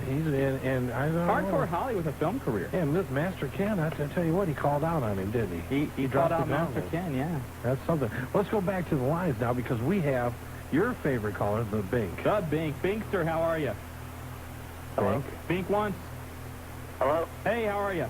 Ladies and gentlemen, boys and girls, children of all ages, do not adjust your dials on your radio because the Bink is here and to electrify all the millions and millions of the Bink fans, all chanting his name, all in the Ohio area. I think you've taken like 3 catchphrases and spliced them all together there. Nice job, man. By the way, I am gladly thrilled to be on the Wrestling Guys with the Dr. Jekyll and Mr. Hyde of radio, and that is Shawn the Man Stidham. And Marty, don't call me Gomez because I'm not part of that family Adams. You've obviously been working on this, Binkster. Yes, I have, Marty. You have way too much time in your hands, my friend. I need to get a job. Yeah, pretty much. Okay, before the Bink addresses anything, let's talk about the Love Man. Okay, if you're listening, Love Man, the Bink has something to say to you. Now, you think Master Ken's been smoking on stuff. What are you smoking on? Okay, don't get personal, man, okay? We don't want to get a lot of heat going. Personal, nothing, no, nothing like that. But basically, you are nothing. Okay, ask your question, The category of caller of the year. Because the Bink is definitely... Binkster, shut up and ask your question. Okay, address Monday Night Raw. Basically, if anybody hasn't figured out by now, that was tagged during the distraction of the Steve Blackman video. Yes, it was. I'm on the phone here. What's going on, Bink? Somebody picked up. Look, man, you don't allow that. How can the master of his own destiny... Hello? Bink? Yeah. Bink? Okay, come on, hurry up. We got other callers, man. What is that, Beavis got on with him? I think Is there a possibility that Paul Heyman would want to bring in the new year at guilty as charges January 9th of 2000 by having a champion versus champion match between Mike Awesome? If so, he keeps the title before guilty as charged of Rob Van Dam. You think he's going to have a title versus title match? I think that if they don't, that they really need to in order to, like, get some fans and, like, because a lot of people are behind RVD. Yeah, well, the one thing that they seem to be doing right now is starting up a program between Rob Van Dam and Sabu, and I think, I haven't seen a lineup yet for Guilty as Charged, but the way things are looking, I think they're going to build towards a match between those two. I haven't seen anybody yet that's going to face Mike Awesome. Have you, Marty? No, I haven't either, but, hey, who knows? The Bink may be right on it. It could be. Hey, Bink, we got to go to a break, but thanks for calling, man. All right, later. All right. And guess what? The Bink means business. If you smell Bink! Bink got flushed. I guess we had to go to a break. Hey, man, jobber. Hey, you got to respect the jobber. You got to respect the jobber because the jobber takes control. 457 WING, the phone number if you want to get on board. We've got another 90 minutes to go on the fastest 2 hours of radio. You're listening to the Wrestling Guys. That's Shawn Stedham and Marty Adams on Dayton's first wing, 1410 a.m. Right back, Dayton. Listen to the Dan Patrick Show at 1 p.m. on 1410 WING.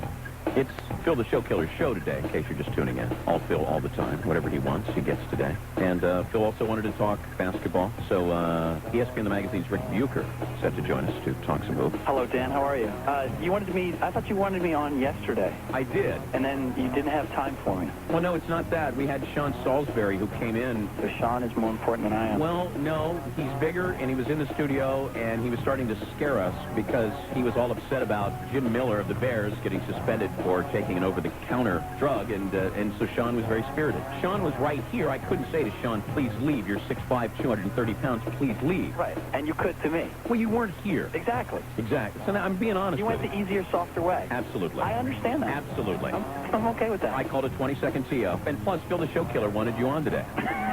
Well, then here I am. Okay. I'm here for you. Sometimes it's hard to tell when you should be concerned about differences between youngsters the same age. Most of the time, there's nothing to worry about, but for one child in 10, the differences may require early educational or medical help. If you're concerned about a child you know, call Starting Point at 236-9965. 236-9965. starting point, building better tomorrows by giving youngsters and their families an early start.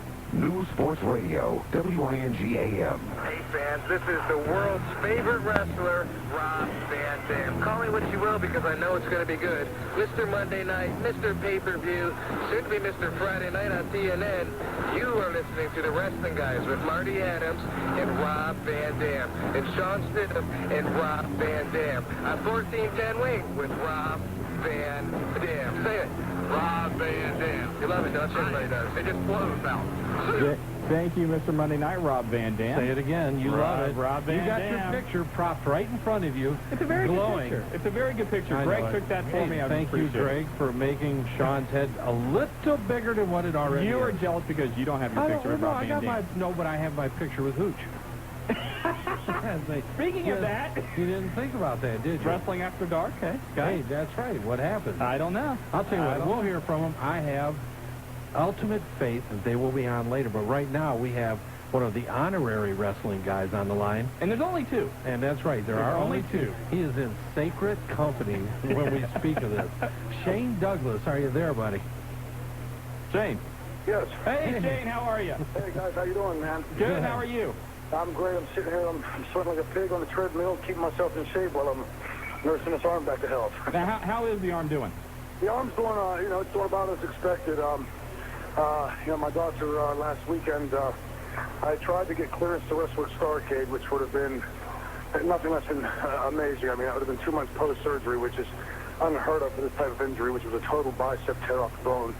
It usually takes 4 to 6 months, and so my doctor had pretty much put his foot down and said he simply in good conscience couldn't allow me to do that because the way he explained it to me was the bicep tendon was about 75% to 80% shredded whenever it tore off the bone, so he had to debride that and cut it away, leaving a little more than a ½ inch of bicep tendon left. So if I would come back too soon and injure it again and tear it again, there'd be no way to reattach it. There'd be no tendon left. So I think this time the doctor's got me. I think I'm going to do what he tells me to do this time.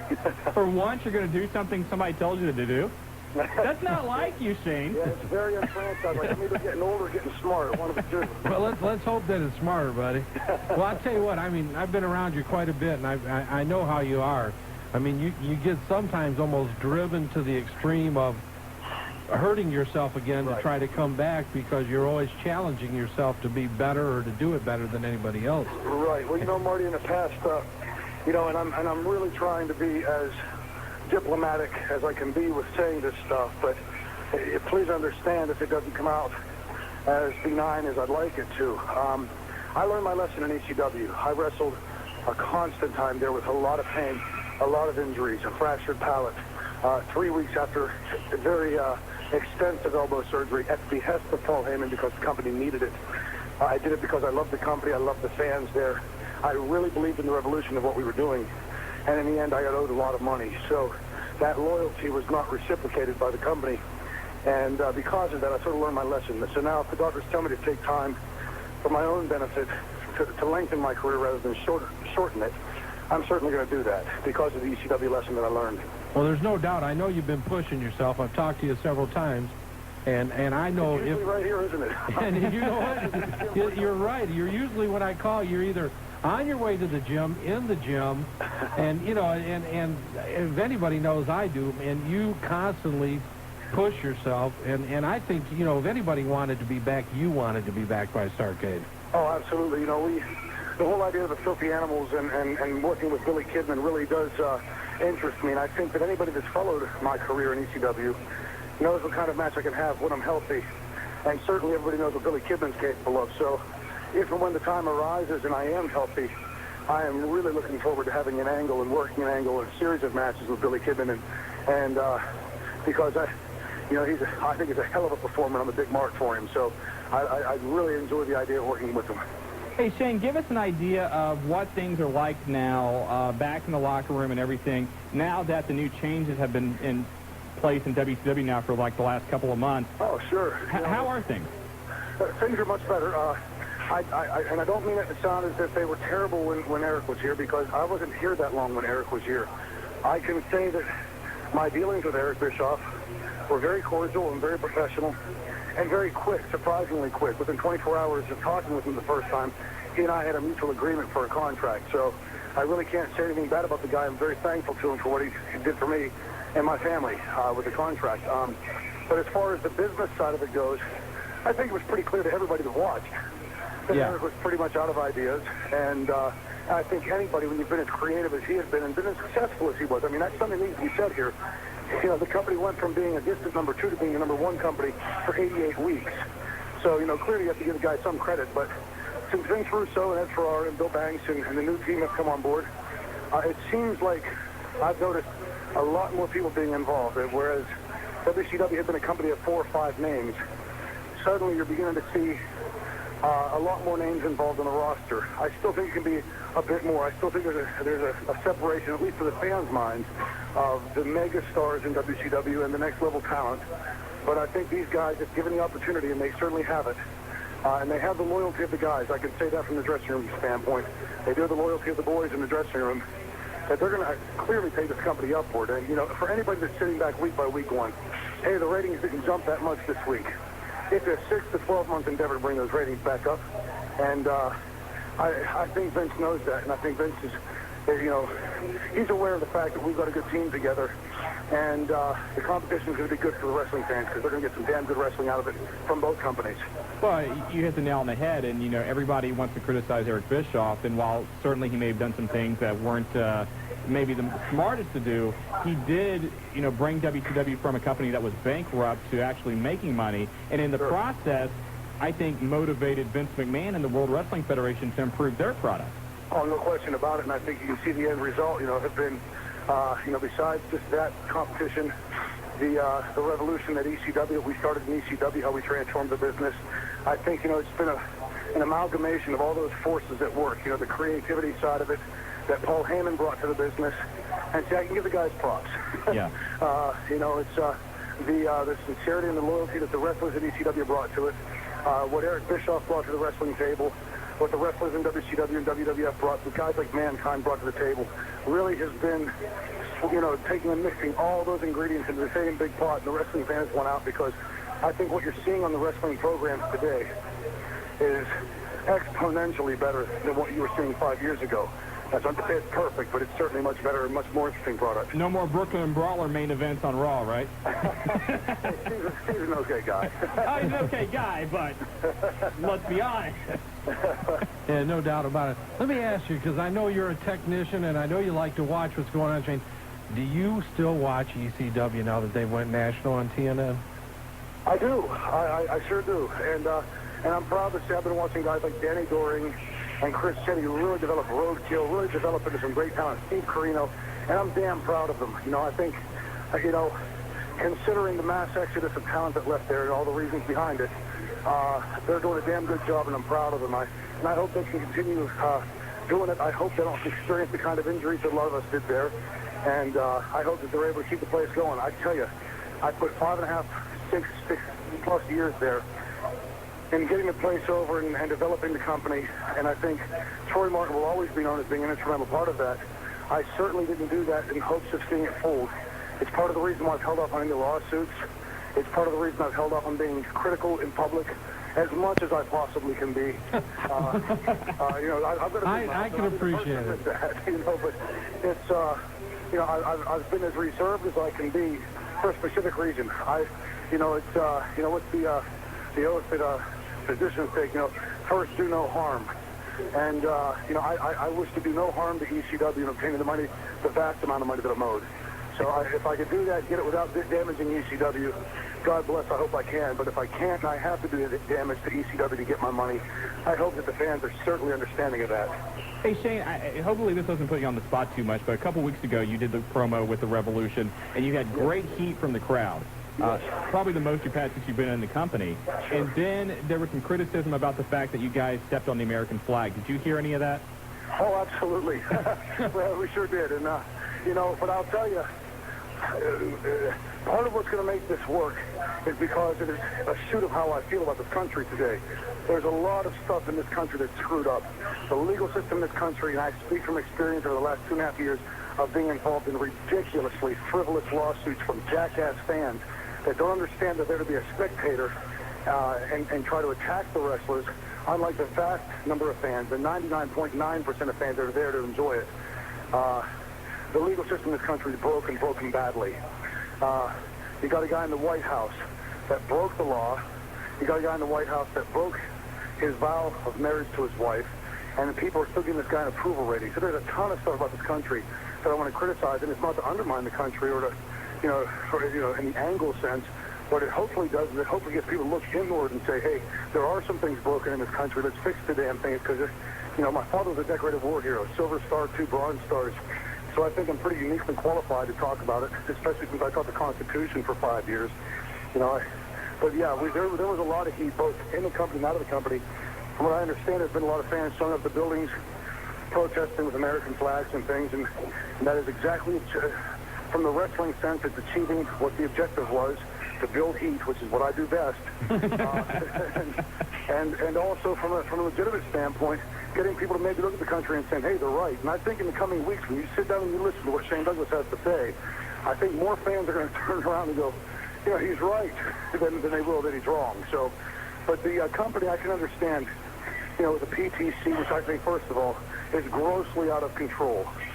Censorship in this country, I thought that was a thing of the 1950s, whenever I found out the director had been given the director to shoot us from the waist up, the first thing I said is this 1954 Elvis Presley and it's relevant again. This is year 2000, for God's sake. If people in this country cannot take a constitutionally guaranteed right to dissent and my freedom of expression to say that I can stand on this flag if I want. The flag, I believe, is stronger and will endure longer than me just standing on it. The thing folds because I've stood on it. And boy, it's a weak flag to begin with. Really, I think it's very short-sighted, but we don't need to touch the flag again. I'm so confident of what I can do on the microphone and with our skills, the 3-4 of us as wrestlers, Asia's really developing well, that I'm really confident that we're going to be able to continue the heat without touching the flag. Well, let's face it, Shane. I mean, I know you real well, and that's not, what you're saying is things that we all say or we all think. Exactly. It's not anything against the United States and never has been. I mean, I know you too well. You're just saying some of the things that irk you or that, stand out in your mind just like any other person would do. Hey, listen, anybody that's listening out there, if they get dragged through 3 frivolous lawsuits in the course of 2.5 years and spend $34,000 of their money defending themselves against innocence, being innocent from the start. In one case, a fan attacks me, spits in my face, punches me, kicks me in the ribs, kicks me in the elbow, and causes the first 2 elbow surgeries that I had, and sues me. And I get the luxury of spending $12,000, $14,000 to defend myself against this jackass. In another case, a girl spits on me, tries to hit me, gets Francine, her boyfriend smacks me in the face with a chair. She sues me.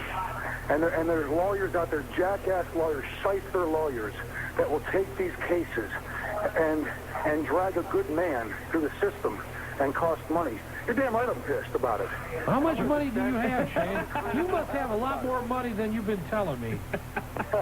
And I'm going to tell you, in the end, we're going to go back. There's a great thing in Pennsylvania that's just been put in place called the Dragonetti Clause. And what the Dragonetti Clause allows you to do is go back and sue lawyers, shyster lawyers like this, when they exceed their boundaries. And my lawyers and I are gearing up for nice, real long Dragonetti cases against 2 lawyers on the other side of the state, and I hope they're ready for it, because now they're going to get their pay in court, and they're going to get to spend a few of their dollars to defend themselves.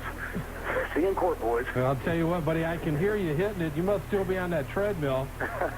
I'll tell you what, Shane, obviously we know, as well as all the fans that are listening on the World Wide Web around the country and in the Dayton and Miami Valley, if anybody's trying to come back from this injury, you're trying. I know how you live in the gym, and I know the desire you have to get back in the ring as quickly as possible. Absolutely. I'll tell you what, buddy, it's been a pleasure, as always, talking to you. Look forward to seeing you. You're going to be here in Cincinnati January 16th for Sold Out. That's right. And look forward to seeing you then. And maybe this time I won't go west and you go east like that. And try and get lost so they're trying to find each other. I tell you this, hopefully I'll be ready to get in the ring by that time. The last I spoke to my doctor, he said that February or March was more realistic. But I can tell you, I'm trying my damn level best to get back in that ring. So hopefully in Cincinnati, it's Sold Out will be the night. Hey, we'll be there with bells on our toes, man, looking for Shane Douglas to be back in the ring. Hey, that's great, man. All right, Thanks a lot, Shane. Hey, take her easy. Merry Christmas to you. You Thank too, you. Shane. Bye-bye. I'll tell you Bye-bye. what. You're going to have bells on your toes? Bells on my toes. Yeah. Hey, Did he have Jobber. issues? Huh? Does he have issues? Never. Shane never has issues. Shane is one of the toughest people that we have to interview because we never know what to ask him. Yeah, well, we don't have to ask him anything. Hey, we better get to a break. Yeah, we need to. Jobber, take us out of here. When we come back, we've got... Welcome back to the Wrestling Guys. I'm Shawn Stidham. Join with me tonight for the, I guess, the vacationing Marty Adams. I have no idea, but I guess the new commissioner of Unified Championship Wrestling, Cam the Man Collins. Cam, welcome back to the show.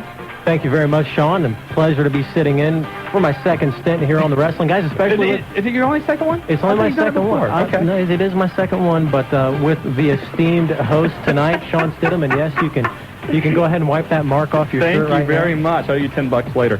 But Marty Adams, not in tonight. I think he's going to check in a little bit later. He told me earlier that he had to get home and start basting his bird early. I have no idea what that means, but, basting the bird's a big thing in the Adams household. So getting ready for Thanksgiving. We'll give him the benefit of the doubt at Thanksgiving time, but knowing Marty, basting his bird could mean many things. I don't know. I don't know. So anyway, want to thank everybody that left messages on our hotline, emails, what have you. I was, of course, gone last week, so appreciate it. I appreciate Willie F. for once. Sitting in for me last week. Are you turning heel? What is No. this? No. Willie did me a favor and came in here. I guess it was a favor. I don't know. But came in here and filled in for me last week. You haven't been billed for it yet? Huh? You haven't been billed for it yet? I haven't received anything in the mail, no. Yeah, just watch your mail. Watch your back once with Willie F. Exactly. But we got a lot of stuff to get into tonight. Now, what we're doing tonight, we're going to declare tonight Turkey Night. And what we want you to do when you call in tonight at 457-WING with whatever questions you have, we want to know who you think the biggest turkey of the year is in wrestling. Got that? Got it. Got it? Okay. Whoever you think the biggest turkey of the year is and why. And actually, I had somebody email me earlier today and said, what do you mean turkey? The biggest loser in wrestling. It can be a caller. It can be a wrestler, independent wrestler, promoter, announcer. It can be me or Marty. I have no idea. It could be you, Cam. You can be voted the biggest turkey of the year. And not necessarily, just give me the biggest turkey of the year. I got kids to feed at home. Come on. But we want to know your votes on that tonight, so that should be a lot of fun. And what we're going to do sometime tonight, we are going to give away the #1 book on the New York Times bestsellers list. You know what that book is? Just judging by what's sitting in front of me, I think I know what you're talking about. It is, of course, Mankind's Have a Nice Day, and we do want to congratulate Mick Foley. The book now #1 on the New York Times bestsellers list. I believe he is now the first WWF World Champion to also be a best-selling author, so I know he's ecstatic about that. Absolutely incredible. Hey, you mean it sold more than Arn Anderson's pamphlet? I'm shocked by that. Wow. Yeah, but more than his pocketbook, yes. But if you haven't seen it, it's a great read. I highly recommend going out and buying it. And a little bit later tonight, we're going to give one away. And I think what Jobber, what I want you to do tonight is everybody that calls in with a nomination for the Turkey of the Year award. Jobber, are you there, #1? Turn on your mic. Jobber? Yeah, I'm here. Okay, I thought you might be basting your bird as well. But what we're doing tonight, I think you just heard we're going to give away a copy of Mick's book, right? Yeah, I heard that. Okay. Everybody that calls in tonight, I want you to get their number so we can get back with them, get their information, and then out of everybody that calls in tonight, we are going to select a winner based on, I don't know, Cam and mine and Jobber's opinion on who had the best nomination. All right. Sound good? Sounds good. Okay, thank you very much, sir. No problem. Go back to whatever it is we pay you to do in there. Eating cookies. Okay, all right, do it. Yeah, I want Jobber's job. Cookies. Cookies. Yes. Anyway, let's get into the news real quick. Not really a lot to get into, but we'll go ahead and give you what we've got. Lot of heat lately on the World Wrestling Federation's advertisers to stop advertising with the World Wrestling Federation. The Parents Television Commission or Committee, whatever, they've been after some advertisers. ParentsTV.org has. And finally, it worked today as CNSnews.com is reporting that the Army and the Air Force have pulled their recruiting ads from the WWF SmackDown show. According to Tim Talbert, the chief of advertising for the U.S. Air Force Base at Randolph Air Force Base, quote, after viewing the programming in October, after viewing the shows themselves, it proved to be inconsistent with the messages we want to send potential recruits and the American public, end quote. my friend Dave Shear had this to say: "Isn't it just me, or should we want people shouldn't we want people who know how to kick butt defending our country?" Absolutely, and I have to wonder if you maybe bring somebody back like Sergeant Slaughter. Well, what about Corporal Kirshner? He would be a good plug. He would bring those Army and Air Force advertisers back to the WWF. God love him. But, yeah, so it looks like the Army and the Air Force, at least for the time being, is going to pull some advertising out. And, you know, the WWF has had a lot of criticism for being on the edge lately, and it's perfectly within their right to do so. And so I don't think it's really going to affect them that much. I think the Army will survive without advertising on the WWF. But. Absolutely, and I think the WWF is going to survive without the Army and the Air Force. But did you kind of read Vince McMahon's response to that? I saw Vince's response, quote, "In the World Wrestling Federation, there is no portrayal of murder or attempted murder. There, quote, is no portrayal of rape. There is no use of guns or knives, and there is no portrayal of attempted or armed robbery. These are real social problems," end quote. And, you know, a couple people have brought this up. Vince, you did use a gun in the past, back at Pillman in Austin, if you remember that. Rape, you kind of had the DX and Stephanie thing a few weeks back. Right. I mean, you know, WWF isn't totally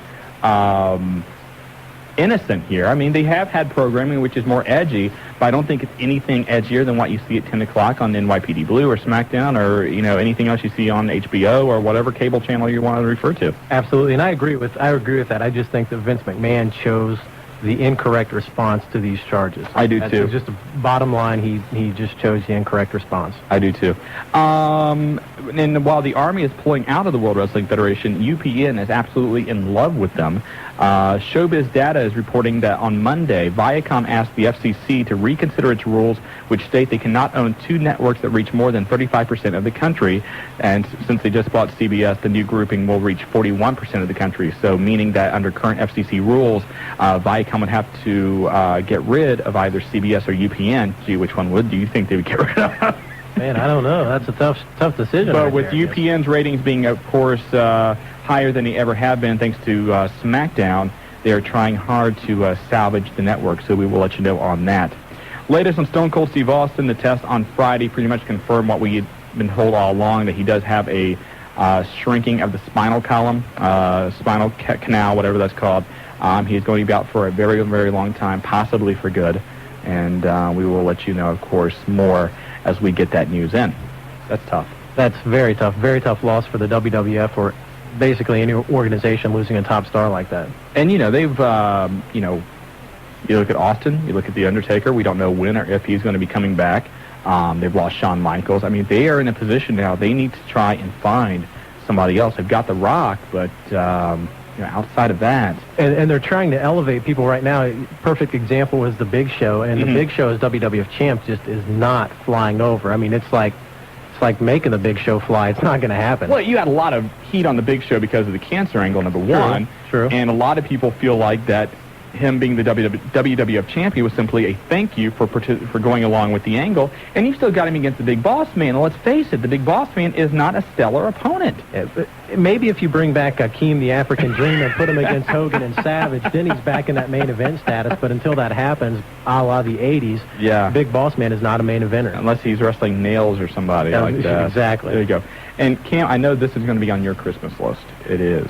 I know you're a big fan of this. Okay. We get these press releases in, and, you know, I'm just reading the press release. That's all I'm doing. Then I won't hold it against you. But Perfume Mania, the nation's leading discount perfumery chain, announced the debut of its new fragrance, WCW Nitro for Men. Ooh. This upscale fragrance will be marketed in conjunction with Perfume Mania, blah, blah, blah, blah, blah. Where's the description down here? I saw this. Here we go. WCW Nitro for Men is a clean, sporty, free-spirited fragrance that complements any style. Truly a fragrance for the millennium. WCW Nitro for Men fragrance gives a feeling of confidence with a hint of pure sophistication. Wow. Oh, man. Oh, it's on the top of my credit. But what Shawn forgot to read is it also makes you instantly smell like you're 50, like every headliner used to be in WCW. Notice I said used to be, so I'm not bashing. Used to be, yes. A couple of older stories we're going to touch on real quick. Ratings, in case you missed that. WWF wins the battle, a 5.5 with an 8.3 share. Nitro, a 3.4 rating with a 5.0 share. Vampiro, which I gave props on our hotline, wrestled on Nitro Monday night with 2 fractured ribs. What a stud. Yeah, I mean, seriously. I mean, that's phenomenal. Between him and you got Fit Finley, who has no feeling below his knee getting in the ring. You know, those two simply getting in there, a lot of heart, a lot of courage there. And I would have to question, 6 months ago, 5 months ago, even 4 months ago, 3 months ago, with Eric Bischoff in charge, does Vampiro come out and wrestle with broken ribs? Does Fit Finley come out and wrestle with no feeling below his knee? I say with the attitude in the locker room, those guys sit on the shelf and just soak up the money. But now the entire locker room is rallying around the WCW cause, and it shows just in things like that. Right, exactly. And, you know, you bring up a good point. The feeling in the locker room used to be, don't screw up the ATM machine, because the feeling was no matter what you do, you're going to get paid. Now they're implementing policies where guys have to work to get paid. And in a case like this, I don't think they would have penalized Vampiro or Fit Finley for not working based on being hurt, but it just shows that how enthusiastic they are to get out there and perform with the new direction of WCW. Right, and it seems like the guys are just having fun. Yeah, exactly, and that's the most important thing. Billy Gunn did hurt his knee on Monday night, but we haven't heard exactly how serious it is. I don't think it's too serious. He was involved at SmackDown, but he still has a little bit of a knee injury there. What else do we want to talk on here? Hulk Hogan was on Extra, the TV show the other day, and the angle now is that he's going to sue WCW for age discrimination. Now, how does that work? I mean, if you really think about that, if that were true, Hulk Hogan would be the least likely person to win a case of age discrimination against the WCW. But you know what's working great here is that here you have Extra, and you're going to have other national media outlets picking up on the story. It's just all going to be big press for WCW. Look what they did when he announced he was running for president. Exactly. And that was even a bigger work than this. Somewhere Andy Kaufman is smiling very big. Absolutely. And tough story to report on here, but Playboy Buddy Rose. Did you hear about this, Cam? Oh, I did hear about the this. Playboy got himself into trouble last week. It seems like that Paul E. Perchman is his real name. Is charged with 1 count of second-degree assault, domestic violence, and 1 count of unlawful imprisonment after he became suicidal and homicidal. I guess like Sabu, I don't know. But apparently he had called his brother in Minnesota to, quote, say goodbye. I guess he told his wife that he was going to kill her, then kill himself, and just a real bad situation, and we hope he gets the treatment that he needs. Absolutely. You know, it wasn't too long ago that Playboy Buddy Rose ran a show up in Bellefontaine.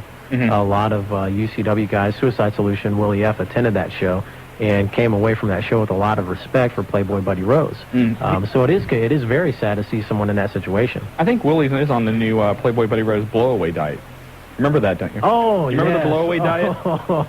In case you guys missed that, Playboy Buddy Rose, he had like powder or something, and he would like sprinkle it on his body and blow it away and whatever. So. Oh wow! now see what you've done. Willie F is going to call. I can feel it now. Yes. A couple other things I want to mention real quick in case you haven't called the hotline, which you should be doing every single day at 285-0991. We are running a contest, and what it is we want to know your opinions on the Wrestler of the Year, Tag Team of the Year, Match of the Year, Storyline of the Year, which I think it should be an interesting one, and also Independent Wrestler of the Year locally, whoever you think is the best of the best. We want you to know.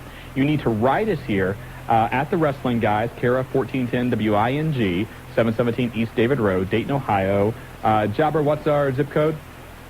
I like to do this. Make sure he's paying attention real quick. I'm not paying attention. What? What's our zip code here? 45429. You see, you need to pay attention. Throughout the night, I may just randomly ask you a question, so you need to be on the ball. What'd you say? Never mind. Read that zip code again. 45429. Thank you very much. Anyway, what you need to do is write us there with your comments on that, or you can email us at thewrestlingguys@AOL.com, and we are going to give away a plethora of prizes. Everybody that writes in and emails in is eligible to win. We're going to draw some names out of there. And if you have something you want to make up your own award, Pro Wrestling Illustrated always did this in their year review. If you want to make up your own award for something, you can do that too. And I think that would be interesting. They always get a lot of funny, a lot of strange, just way out there award categories in the PWI year-end issues. Yeah. Always a good read when you see it on the shelf. absolutely pick it up, and you'll see what we're talking about, and you'll probably see it just by some of the categories we come up with here. Yeah, exactly. But we've got copies of WrestleMania 2000 from THQ to give away for the Nintendo 64. We're going to have, I believe we're going to also have a Nintendo to give away with that, so that might be a nice little package. You are not eligible to win, Camp Talent. That is so wrong. But we're going to have copies of McFoley's book and a whole lot of other things to give away, so get your entries in on that. I think it's time for us to take a break. When we come back, we've got Norman on the line. We've got Daryl on the line. We will talk to you. We want to talk to everybody else, too. Give us a call at 457-WING. And do not forget, tonight, we want to know. Welcome back to the Wrestling Guys. I'm Shawn Stidham, joined by Cam the Man Collins tonight, filling in for the vacationing Marty Adams. I want to say, again, thank you very much for coming by. Well, thank you for having me on, Shawn. No problem. And, I would say, you got to live up to Willie's guest appearance last week, but you showed up, so I think you've already exceeded that. Yeah, hopefully, I would think. Please don't ask me to live up to Willie F. I mean, I still have to walk to my car, and I'm afraid of what might happen to me on my way if I have to live up to that. Oh, tonight, 457-WING is the phone number if you would like to get on the air and talk to us. And let's go to the first caller of the night. We've got Daryl. Daryl, welcome to the Wrestling Guys. Hey, how y'all doing? Doing good, Daryl. How are you? I'm fine. Good. What's up? Oh, well, in my opinion, Turkey of the Year, there's two choices. Okay. It's Russo and Aaron Ferrer. Those two fools think that they can pull WCW over the WWF. So far, it's failed, and in my opinion, it will continue to fail. Well, I mean, I've kind of said before that I really don't like the idea that they're going to try and copy so much of what they've done before in the World Wrestling Federation. But I also think, in a way, I'm wondering if this is all one elaborate storyline, because they've played it up so much that they are from the WWF, that when you see Hulk Hogan, Ric Flair, and the guys come back January or February, whenever they come back, if, in fact, they're going to try and bring WCW back to original status, not a WWF copy. And I just have a couple of questions for you. First, what's going on with the Savage, Randy Savage still? Anything else going on with him? We haven't heard anything precisely. The thing that we heard that we talked about on our hotline was that Randy Savage, reportedly his contract was going to be up this past weekend and that he would jump to the World Wrestling Federation. I heard today, and Cam, you might be able to back me up on this, that actually Gorgeous George is signed through June of next year. And I would think that any contract she had would coincide with whatever contract he has. Absolutely. I heard that also. But one thing I would also point out is on the Ross report, Jim Ross on the WWF website, he said that the WWF is not in talks with Macho Man Randy Savage. But then again, that's on the WWF website. Right. It's coming from Jim Ross on his own report, so take that for what it's worth. Exactly. And the last thing I have is you all talked about how the data is losing all these people. Yeah. Well, in my opinion, I feel that's more reason for them to really boost Taz when he comes in, and I feel they should make Taz the person. If they continue this who hit Austin storyline, they need to use Taz as the person that hit Austin. Well, I know that they've got a lot of plans for Taz coming into the WWF, and that Vince McMahon's a big fan of his. And if you're Taz, you're coming in at a great time. They don't have The Undertaker. They're not going to have Austin for a while, and they need a new, fresh face to push. I think Taz has the personality, the charisma, and everything else that, if used properly, he can be a major force in the WWF. One thing that Taz said on this very radio show was that the one thing he liked about ECW is they let him be himself. Right. They have to do that in the WWF. In my opinion, they're not letting the Dudley Boys be themselves, and it shows in their work. They need to do that with Taz if they're going to do what you say. And I agree. He couldn't be coming into WWF at a more perfect time. Exactly. And I've also heard that any day now we should start seeing interviews with Taz to help build up his debut in January. Good, thanks. Hey, thanks a lot, Daryl. Bye. Next up, we're going to go down to Middletown, talk to the Bink. Hello, Bink. Finally, the Bink has come back to win 1410. Okay, lovely. What's up? You know who this is? Yes, I do. Good. How are you doing? I'm doing... It doesn't matter how you're doing. Okay, cut him off, Jobber. Cut it. Okay. Cut it. No, he's gone. He's gone. Gone. Wow. Thank you. There you go. You see? Don't do that. Don't do that. God. Will they ever learn? I don't think they will. Am I that difficult? I don't think so. And the one thing you don't want to do is anger the jobber. Don't, and you know, that's what happens. I tell you what, that upset the jobber. That upset the jobber more than anybody else, and the jobber will just not stand for that. So, Bink, I know who you are, but still, you know, you got to respect the jobber. I have to respect the jobber. Everybody does. He wasn't going to give me a headset. No, Until I showed the proper respect. You have to do a bow and curtsy, and then you get to move on there. We do have, let's go to a couple things real quick. We do have a slight preview of the Starrcade card, right? Absolutely. Starrcade, some of the matches that they're slating right now, Sid be taking on Kevin Nash, Chris Benoit taking on Scott Hall, the total package, and Sting, of course, we're going to see that till we're tired of it, basically. And the main event right now slated to be Bret the Hitman Hart taking on Bill Goldberg. And, you know, Mayhem, very good pay-per-view this last Sunday for WCW. Their pay-per-views have just turned around 180 degrees since Russo and Ferrara have taken over. Good match between Hart and Benoit. I thought they built up real nicely with Sting. I thought they did a very nice job with Hart and Sting. And I thought overall a good show. And they kicked it off with Jarrett versus Benoit in an excellent match. It technically sound. I think even Jeff Jarrett has stepped it up a notch since coming back to the WCW, which I'm glad to see. Yeah, I mean, one thing Jeff Jarrett has always had a problem doing is just finding that niche. And so far he's got it, I think. And if they continue to push him along like that, I think he's going to do a real nice job for WCW. Earlier today, I got a chance to talk to Les Thatcher. Of course, Les in charge of the Heartland Wrestling Association. By the way, the HWA is coming back to Dayton December the 11th at the Sportstown Athletic Center. If you missed the last show, great turnout, great response, just a great show that night, and they are coming back, and so make sure you come out and join us, because I think, will you be there? I should be. You should be there. I'm putting you on the spot now. You can't say no. Absolutely. I'm there. Count me in.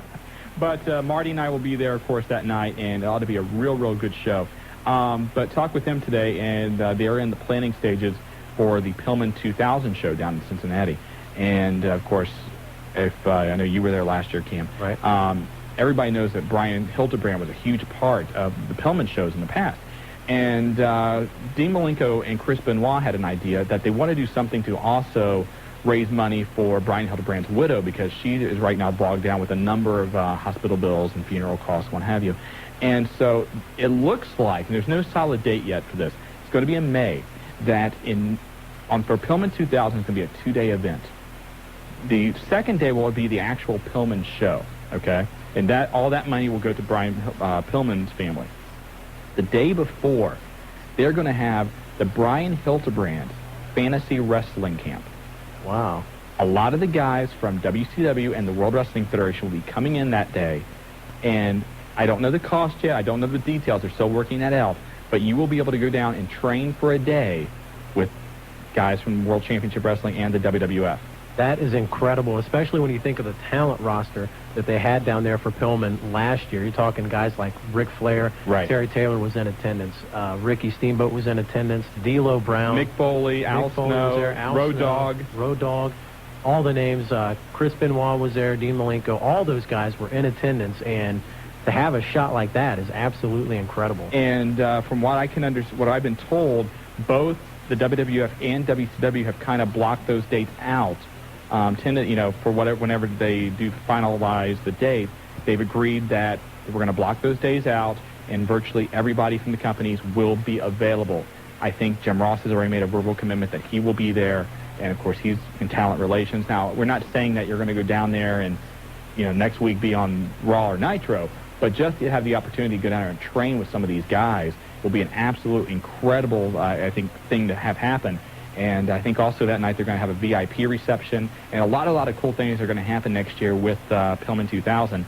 And we will, of course, keep you up to date on the Wrestling Guys Hotline. I'm sure you'll have this stuff over on UCW, too. Absolutely. And the fantasy camps, just so everybody knows, is a concept that's been done for baseball. Right. You go down to Florida before spring training, and you spend some time with legends from different teams, and it's kind of the same kind of concept. And they do. Absolutely brilliant idea. I saw that Michael Jordan now has a fantasy basketball camp. You get to go down play games with Jordan. Great. Go ahead and get schooled by the master right there. Pay $1,000 to get your butt kicked. Try $15,000. $15,000. Yeah. Now the Hildebrand camp's not going to be that much. Don't worry. But still, it's going to be an incredible experience. So we'll keep you up to date on that. Go back to the phone lines now, and we have the Nightmare. Hey, Nightmare, how you doing? How you guys doing? Doing good, Nightmare. Good, Nightmare. Oh, Lord. Okay, well. Yeah. That's the way to start a call. Oh, Lord. Well, I got a lot of stuff I want to say, but I can't say it over the airwaves. At least without any legal repercussions. Okay, be good. Okay, well, definitely the vote for the biggest turkey/screw-up has to be Michael Cole from the WWF. This is the same guy who 2 matches before the WrestleMania 15 main event said, stay tuned for exclusive WWF merchandise deals. We'll also hear from the new WWF World Champion. Very good. Yes, that was a classic. WCW should have went after him. They should have kept Bischoff on there. I mean, that would have been a perfect team up. You know, I was sitting here today trying to think of who I was going to vote for my for my Turkey of the Year, and I cannot stand Tony Schiavone. And I thought about voting him as Turkey of the Year, and then I thought, you know what? It's not Tony Schiavone's fault that he's so bad. It's the people that employ Tony Schiavone that should be, the turkeys. They should know better. So I think I'm going to just name WCW because of their current employment of Tony Schiavone as my Turkey of the Year. And I may add a few more in there. I don't know. But I don't know. This is a sure sign of the apocalypse, and I'm actually going to agree with the Love Man and say WCW is getting a tad bit better. Well, yeah, they are. We're kind of ripping on Tony Schiavone a little bit, but you look at Nitro. Although I did think it was a little weaker than it has been this past Monday, I think the pay-per-view was excellent, and I think they're doing a very, very good job, and I think they're on the right course. Definitely. Well, thanks, guys, for your time. No problem, Nightmare. Hey, Nightmare, stay on the line a few minutes, okay? Because Jobber didn't get the information, but that's okay. Okay, thank you very much. Thank you. Let's go to Terry. Terry, welcome to the Wrestling Guys. Hey, what's up, guys? Not much. How are you? I just got a few quick things to say. I won't take too long. Oh, go right ahead, man. All right, first, for the Turkey of the Year, it's kind of what you guys said earlier. No doubt has to be overall WCW because they now, do we have a turkey big enough to send to WCW? Just like one, for the entire company? Well, they just do so much stuff that you can't help but say it. First and second of all, I think Kane deserves a big push. They've been kind of treating him silly lately.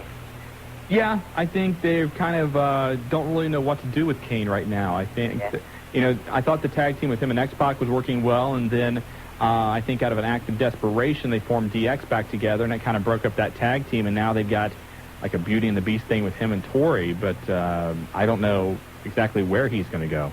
Yeah.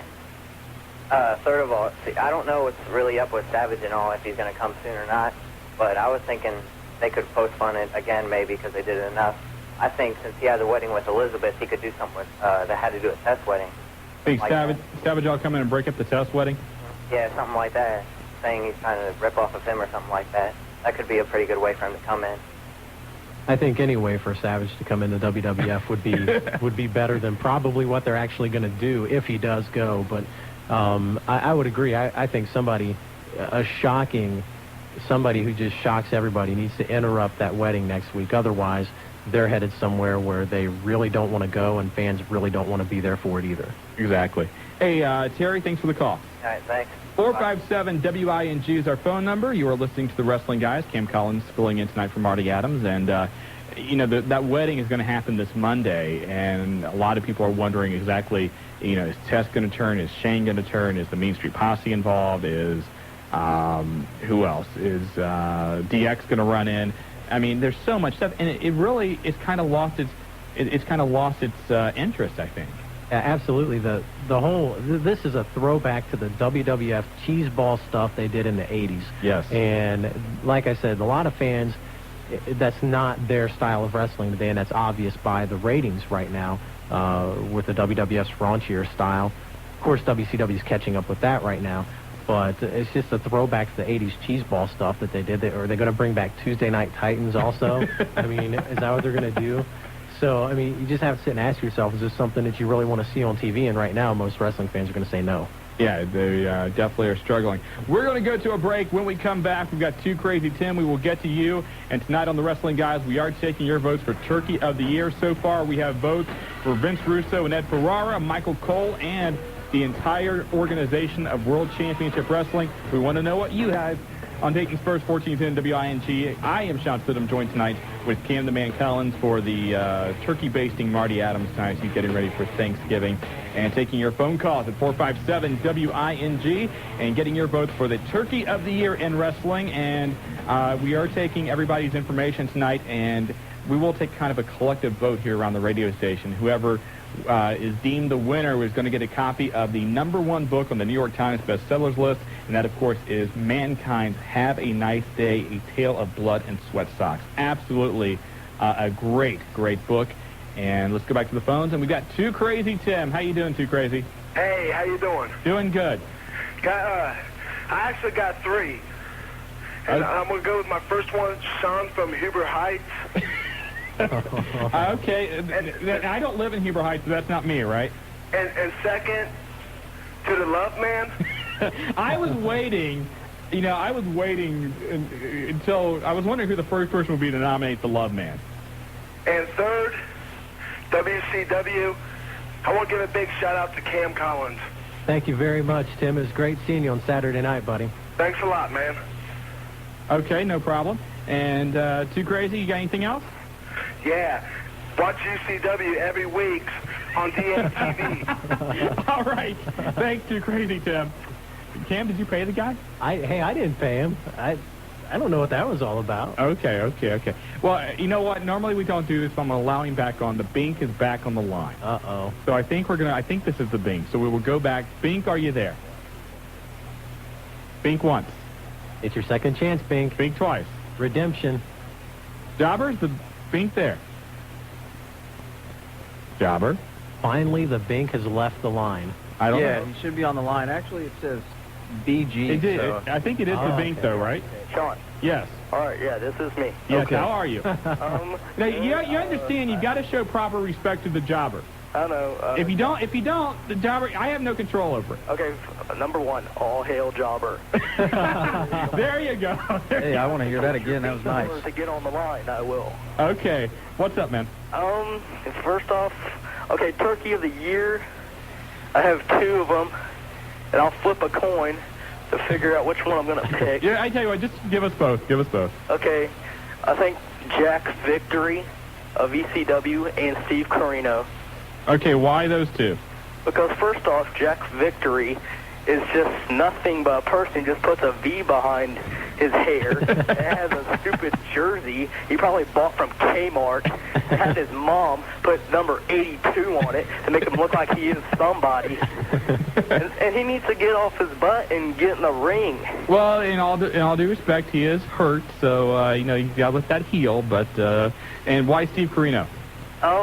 Because he's Steve Corino. No offense, Steve Corino, but I think you are offending Steve Corino.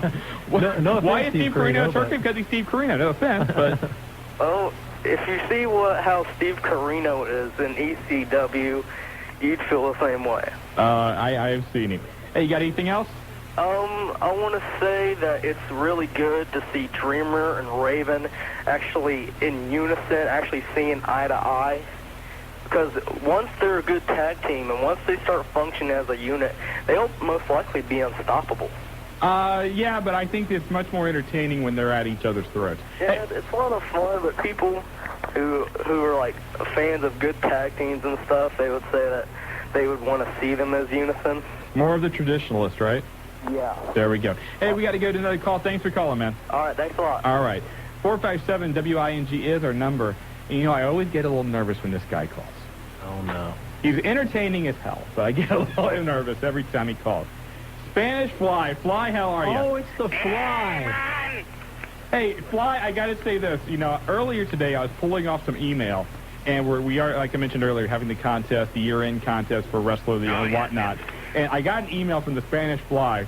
Wrestler of the Year, Spanish Fly. Of course. Independent Wrestler of the Year, Spanish Fly. Oh, yeah.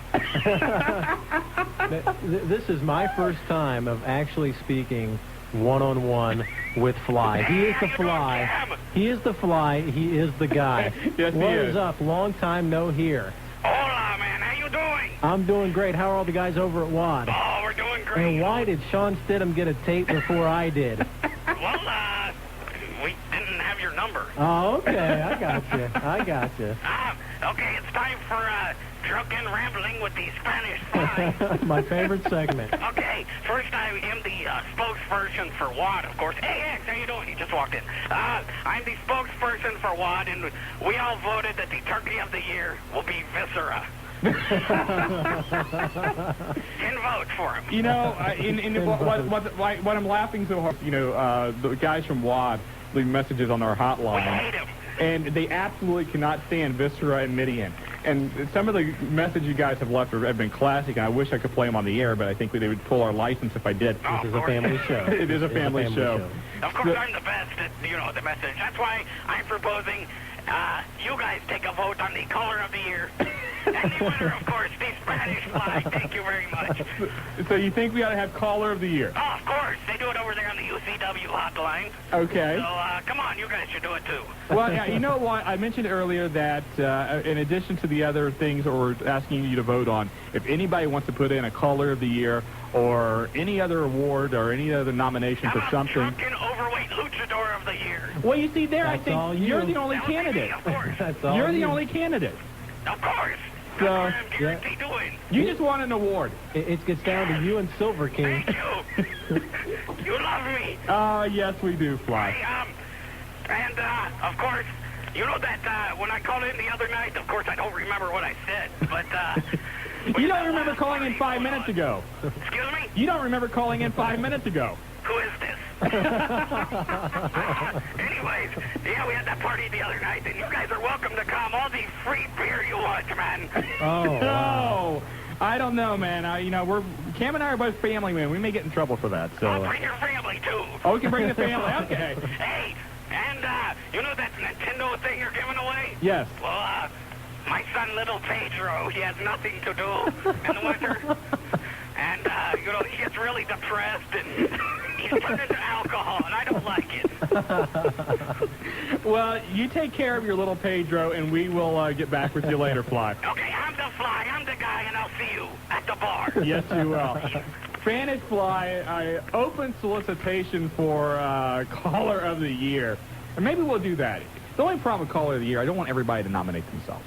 Absolutely, and it's something that has to be done very carefully, and you don't want to offend anyone by not recognizing it. If you decide you want to vote for a Caller of the Year when you send in your nominations for everything else, go right ahead, and we will, of course, read some of the other awards that you guys make up, and if Caller of the Year is one of them, then we'll mention that too. Let's go back and talk to Paul. Paul, welcome to the Wrestling Guys. Hey, my turkey of the year would have to be the Jim Ross impersonator. Ed Ferrara. Should we put that under Ferrara? That would be 2 votes for him, or do we put it under Oklahoma? I'll go Ferrara. Ferrara. Yeah. Okay, so you don't like the impersonation? Nah, not distasteful, just because he can't help that disease. Yeah, I mean, and some people argue that, Jim Ross let him do it while he was in the WWF, but I think it did bother Jim Ross, and I'll tell you, one guy that's getting a lot of criticism for participating is Dr. Death Steve Williams, but I'll tell you right now, there is no love right now between the Doc and JR. None at all. None at all. But we've got your vote, Paul. So, I was listening, and I heard you guys said that the WCW pay-per-view was good. Yeah. Yeah. And I was wondering if you were watching the same one I was. Oh, everybody has their own opinion, and I didn't say it was the best pay-per-view I ever saw, but I think that overall it was a good pay-per-view. Yeah. Well, like, the camera angles were bad, like the Kimberly and David Flair match. Uh-huh. Like when she was on David Flair punching him. Well, I didn't say the entire pay-per-view was good. It just kept moving away from when they were popping out. So that made it bad. Yeah. Okay. Hey, Paul, we got to go to another call, but thanks for calling, man. Okay. And you are in the running. 457-WING taking your call tonight to find out who you think the biggest turkey of the year in wrestling is. And right now we've got one of the nominees. It is none other than the Love Man. The Love Man, how you doing? How did I get Turkey of the Year? That is unreal. You Love Man, you have not yet officially won Turkey of the Year. You've only been nominated. Oh, I'm sure there's many callers out there, but still, the Turkey of the Year has to go to Stone Cold Steve Austin. Oh, now why Stone Cold? I just don't like him. Therefore, he is a turkey. Therefore, he is a turkey in your eyes. And what's up with Willie trying to say that the Love Foundation should be kicked off the air and the Love Man should change his name? The only reason he's doing that is because I got a better syndicate or Love Foundation better than he has. I have no idea. I like I said, last week I was out of town. I didn't get to hear the show, but I did hear that Willie had some tirades on a few callers, and you were one of them. And, I can't defend Willie F., nor do I think I would want to. Cam, you're in UCW. Willie's in UCW. You should be the guy answering this. I never want to answer for what Willie F. does. I would hate to have that job, but it sounds to me like Loveman saying that he can draw more heat than Willie F. That's what it sounds like to me. I mean, just from a spectator point. But I did hear the show last week, and I did hear Willie go off on that. But again, I don't even want to begin to answer for what that man does. I don't believe it. I wouldn't want to either. And Willie, who doesn't Willie go off on? My God. I would hate to hear phone conversations with his own mother. Oh, he probably rents her home. That's got to be rough. Hey, Love Man, when is the next issue of the Love Letter coming out? Well, I haven't checked my email yet, but you guys should have it next week. You know what? And Jobber is here tonight, and I've got to pass this along because I know that you want to have a profile of the Jobber, and I just got this in the email. So what I'm going to do is pass this along to him and have him email you back, and we'll do that, okay? All right, and I was wondering, are you guys going to be at VCW? Yeah, that's right. That's what, Saturday? Next Saturday in Piqua. Yeah, November 27th. All right, I'm going to count my chickens before they hatch. Me and one of the members of the Love Foundation, Sir Lancelot, will be there. Wow. In attendance. Sounds good. And I think Marty's going to be there. I'm going to try and make it, but I can't promise anything right now. Cam, are you going to be there? I am going to try and get out there. My schedule is hectic for Saturday, but I am going to try my best to get out there. Okay. But I do want to, I kind of forgot about that. I can't believe that. But Violent Championship Wrestling, I know Suicide Solution, Big Daddy Raj Cox, I think will be in attendance, but I don't think he's able to wrestle. The Atomic Rhino on the card, Sands of Pain. It's going to be a big, big show up in Piqua. And if you call Fans Choice in Piqua, you can find out all about that. I say the attendance just went up because the Love Man's going to be in attendance. Oh, I'm sure they're breaking down the doors. You're a draw, man. You are a draw. Hey, Love Man, we got to go to a break. Thanks for the call. All right. 457-WING if you want to get on the Wrestling Guys and vote for your Turkey of the Year. No votes for you yet, Cam. Thank God. Yeah, that's really. a good thing. That's a good thing. Really? No votes for you either, Shawn. I know. So far, we're doing Count good. Our blessings. Yes. Let's not jinx ourselves, but this is the Wrestling Guys on Dayton's First, 1410 WING. Back here on the Wrestling Guys on Dayton's First, 1410 WING. I am Shawn Stidham after a week off, and I guess I come back and Marty's gone. So, filling in for Marty is Cam the Man Collins. And tonight we are taking your votes for the biggest turkey of the year in wrestling in conjunction and celebration of the Thanksgiving holiday. And if I haven't mentioned it yet, Cam, have a happy Thanksgiving. You do the same, Shawn. Jobber, you too. Thanks. Okay, no problem. See, Jobber, I told Jobber earlier he's got to be on the ball because various times tonight I'm just going to ask him the question and we're going to see how long it takes for him to respond. Well, Right. I'm answering the phones now, and here I am talking to our listeners, and I hear you talking to me. And That's good. That's good. You're making it tough on me. Multi-dimensional. That's right. It's a multifaceted job you have. By the way, That's Jobber, did you hear Loveman earlier wants to have you profiled in the Love Letter newsline? Yeah, I heard that. That's cool. So I've got this email in here for you when you want it. They want to know, how did you become a Wrestling Guy producer? Mm-hmm. They want to know where you were born, where you went to school, who your favorite wrestler is. They want to know everything about you. Well, cool. And, this will make you a star. Good. The Jobber has arrived. Yes, he has. Yeah, Y2 Jobber. Okay, get back to the phone lines, and on the Celebrity Hotline, one of your guys in the Federation, Cam, Maniac Mark Mustang. Mark, how you doing? How you doing, Shawn? Doing good. Yourself? I'm pretty good. How you doing, Cam? What's up, Maniac? How's it going, buddy? It's going pretty good. It's great to hear you guys. I'm just sitting around home here, me and Bobo and Raj. We're getting ready to head down to Marty's for Thanksgiving tomorrow. Oh, jeez. We're going to crash the party. He doesn't know it yet. Well, they need a truckload of turkeys for that crew. Well, Marty already purchased those. Okay. All right. Just want to make sure he's prepared. So, do you have a vote for biggest turkey of the year? Biggest turkey of the year, Hulk Hogan, of course. Why Hogan? Why not? Think about it. Why not? He's been a turkey for about the last 15 years. So, we've got your vote now for Hulk Hogan. That's right, Hulk Hogan. Okay, Maniac. Anything else? Hey, we had a little... How'd you enjoy the show there Saturday night? The show on Saturday, which, 768? Yeah, the 768. Good time. You guys had a very brutal match against, I can't think of it again. Shank Dorsey and the Roadblock. And the night kind of ended with Roadblock and Shank. They're like about, 50 or 75 chairs. Well, how'd you like the Maniac coming off the ring? How'd you like that? Superfly Maniac. I'm telling you, you could almost be a luchador. You know, the Maniac's been feeling good lately. You know, I've been working out. I got a big match coming up in May that you guys know about. Yes, and you got? There's a Legends of Wrestling show, I believe. Is it in May? I don't know if it's going to be a Legends of Wrestling or not. Well, anyway, but, you know, it's going to be in May. And you want to tell them who I'm going to be wrestling against, or should I? I will do it. I will build it up for you. And taking on Maniac Mark Mustang will be none other than the madman from Sudan, Abdullah the Butcher. Abdullah the Butcher. It should be a bloodbath. We all know that I've bled more blood than anybody in this area. That's obvious. You've seen that somewhere before, haven't you, Shawn? We saw that a few places. I think every time I see you wrestle, you bleed. Well, you know, what the heck. I do it for the fans. You know, the fans don't like me right now, and that's fine. But, you know, I'm going to be representing Dayton, you know, when I make the trip up to Cleveland in May against Abdullah the Butcher. And, you know, I'm going to try to do my best. And they're saying that there's only going to be one tape made of this show. But actually, I've got connections, so I'm going to get a copy, and I'm going to bring it back to Dayton. I'm going to show it on Dayton TV. Please do. And I think I mentioned this to you Saturday night. You're going to have some extra forks on your Christmas list this year? Well, actually, you know, I just ordered 24 forks, you know, for me and Abby. You know, and hopefully, you know, it won't come down to that, but I'm sure it's going to be a bloodbath. It will, and we'll tell the blood banks up in Cleveland to fill up for that night. Absolutely. Yeah, they better get ready for that. But, you know, I want to thank you guys for letting me come on. You know, I got to get out of here. I got some stuff to do. I got to go hit the weights a little bit, and then I'm going to hit the buffet. Why are you going to hit more, the buffet or the weights, Mark? I would say, you know, I've got about 5 minutes to hit the weights, and then the rest of the night will be spent at the buffet. You're going to carry the weights like to the buffet. Tomorrow we're going down and seeing Marty. Well, Maniac, have a great Thanksgiving, and take care of yourself. All right, same to you guys. All right, bye-bye. Let's go now to the Undertaker guy. Undertaker guy, welcome to the Wrestling Guys. Hello. How you doing? Not too bad. I just want to make a comment that you guys are simply the best.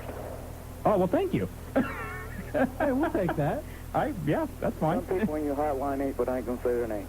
Huh? Some people on your hotline ain't, but I ain't going to say their name. Some people on my hotline? Oh, I bet he's talking about my hotline. Or Cam's hotline. And, well, a good bunch of jerks, so I ain't going to say their name. Okay. Undertaker guy, you got to vote for the Turkey of the Year? Yeah, you ain't going to believe I'm agreeing with the love man, Steve Austin. Really? Yeah. A couple votes for Austin. I'm kind of surprised. I hate that jerk. Wow. Strong words from the Undertaker guy. Well, you don't come up with nothing new. He only says the same thing over and over. Well, you know, you and Loveman might be a little happy because it might be a while before you see him back in the ring, if ever. So, but we break my heart. Well, we've got your vote down, man. Okay. Okay. Have a nice Thanksgiving. You do the same. Thanks for the comment. All right. Bye. 457 WING, and kind of recap some of the votes we have. We've got 2 votes for Ed Ferrara, 2 votes for WCW, 2 votes now for Stone Cold Steve Austin. We have votes for Hulk Hogan, Viscera, Jack Victory, Steve Corino, the Love Man, Shawn from Huber Heights, whoever that is. I don't even know who that is. I think he's one of my biggest supporters. Is that Sean Frost? I think it is. Is Sean Frost? Okay. And also a vote for Vince Russo and a vote for Michael Cole. So interested to hear what your thoughts are.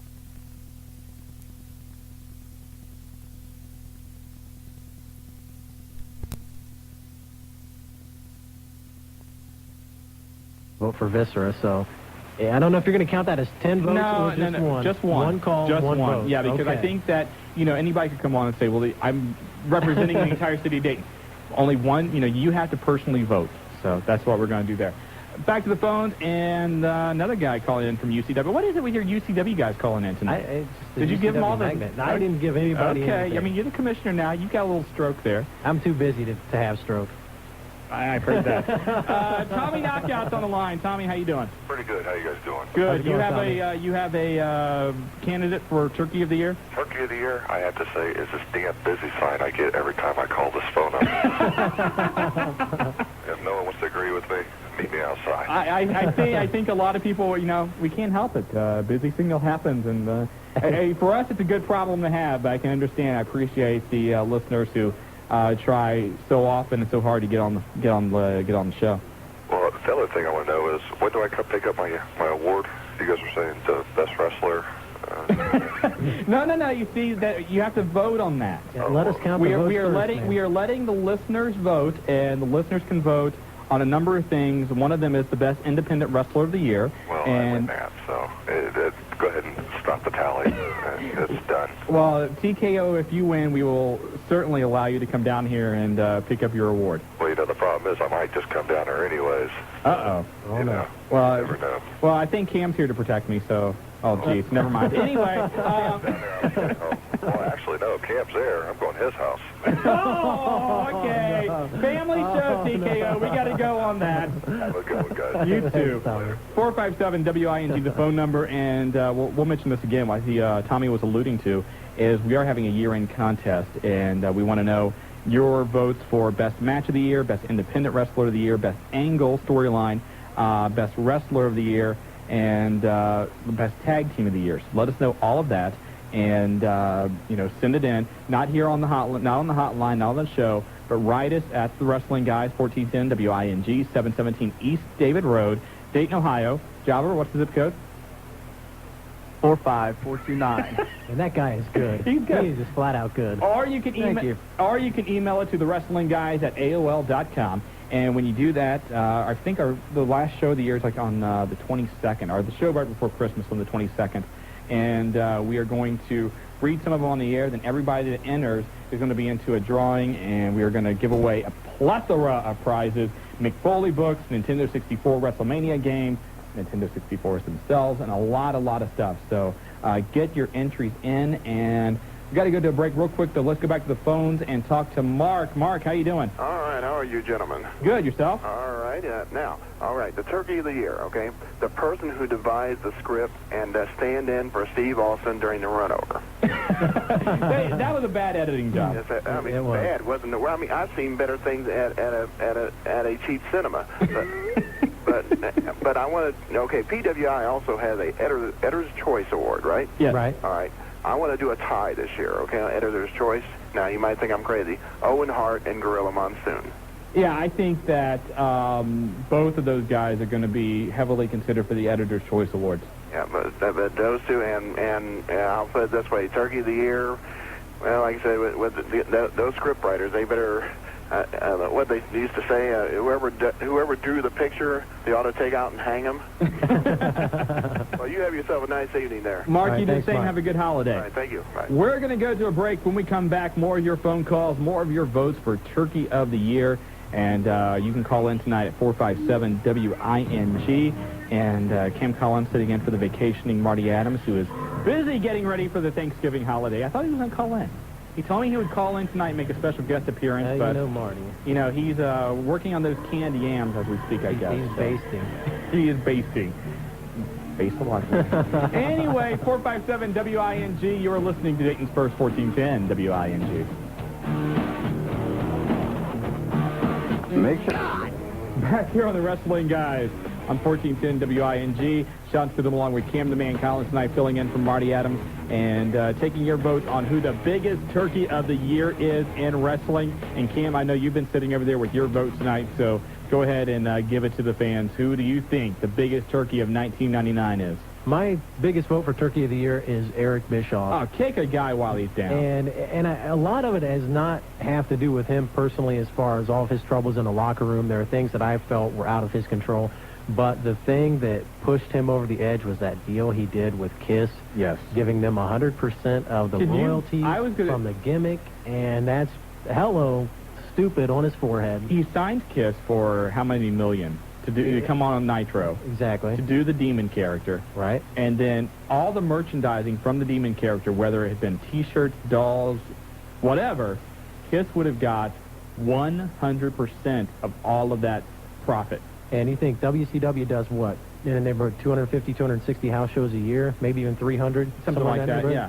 And at every single show, they're going to sell a Demon character T-shirt, and all that money goes to Kiss, and they have to do absolutely nothing to get it. Exactly. And that was the bonehead mistake that pushed him out the door at WCW. The guy had to know his time was coming, and that would have told me that, hey, this is not a good idea. And, we've talked about it on this show, too. Eric Bischoff so badly wants to be in the entertainment field more than the wrestling field. I think that's why he was lured to bring in guys like Master P, like Metallica, and all of those just bombed. Chad Brock, I mean, he just did so many moves like that, which were just so bad. And end up biting him in the butt. Exactly. Finally, somebody saw right through it. Yes, and we wish him well. I hate for people, and really, he never lost his job. He's just, being reassigned. He's not doing that job anymore. He's not doing anything right now. What a life! Hey, isn't it ironic that all the people he had on the roster paying them to do nothing, now he himself is being paid to do nothing. Exactly. Good point. Back to the phone lines, and I believe we've got Steve, right? Yes, Steve, welcome to the Wrestling Guys.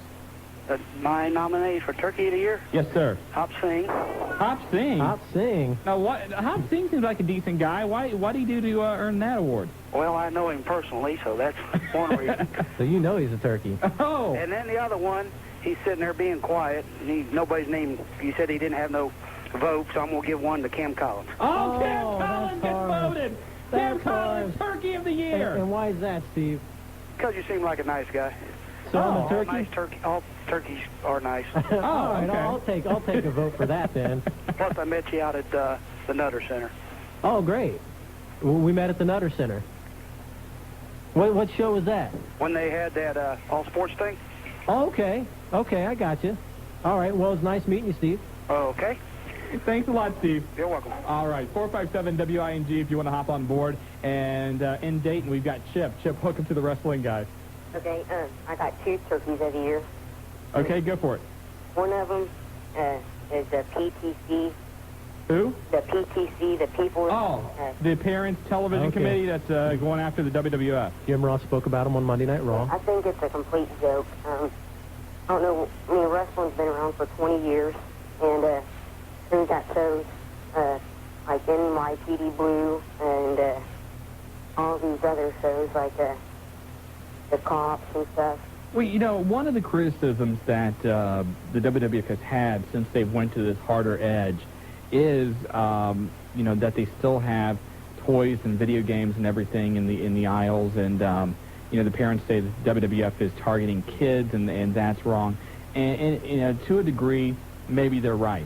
But you go through Toys R Us, or you go through any kind of toy store or what have you, and I see Spawn and Ozzy Osbourne, and I love the Austin Powers movies, but I don't think they're suitable for kids, really. And honestly, you see those toys in there, so I think that criticism is a little bit invalid. And like we said earlier, Vince's rebuttal that he gave to the latest charges that the WWF has never involved guns or involved rape. Well, that's really not true, but I don't know what's going to happen, but I don't think it's really going to hurt the WWF that much. And again, I don't either. And I think the PTC, they need to refocus their energy more on educating parents on how to teach their children to separate the reality from the fantasy. Exactly. Bottom line, that has to happen. I know I have kids. Shawn has a kid now, and we have to do it every day. And it is possible to do without going after the advertisers and things like that. Exactly. And then my second and oldest turkey is the Heroes of Wrestling. Oh, that is a good one. I mean, give me a break. You got a 700-pound guy that forgot how to wrestle 2 years ago when the ropes broke. You got a drunk going out there, doesn't know what he's doing, and Jake the Snake Roberts. You're right. And when he was in the WWF, he was trying to quit and all that crap. And then you got some of these old fogies out there that just doesn't know what they're doing, and $20 was a complete waste of everybody's money to order that pay-per-view, and if they're planning on redoing it, I think it should be on one of those public access channels.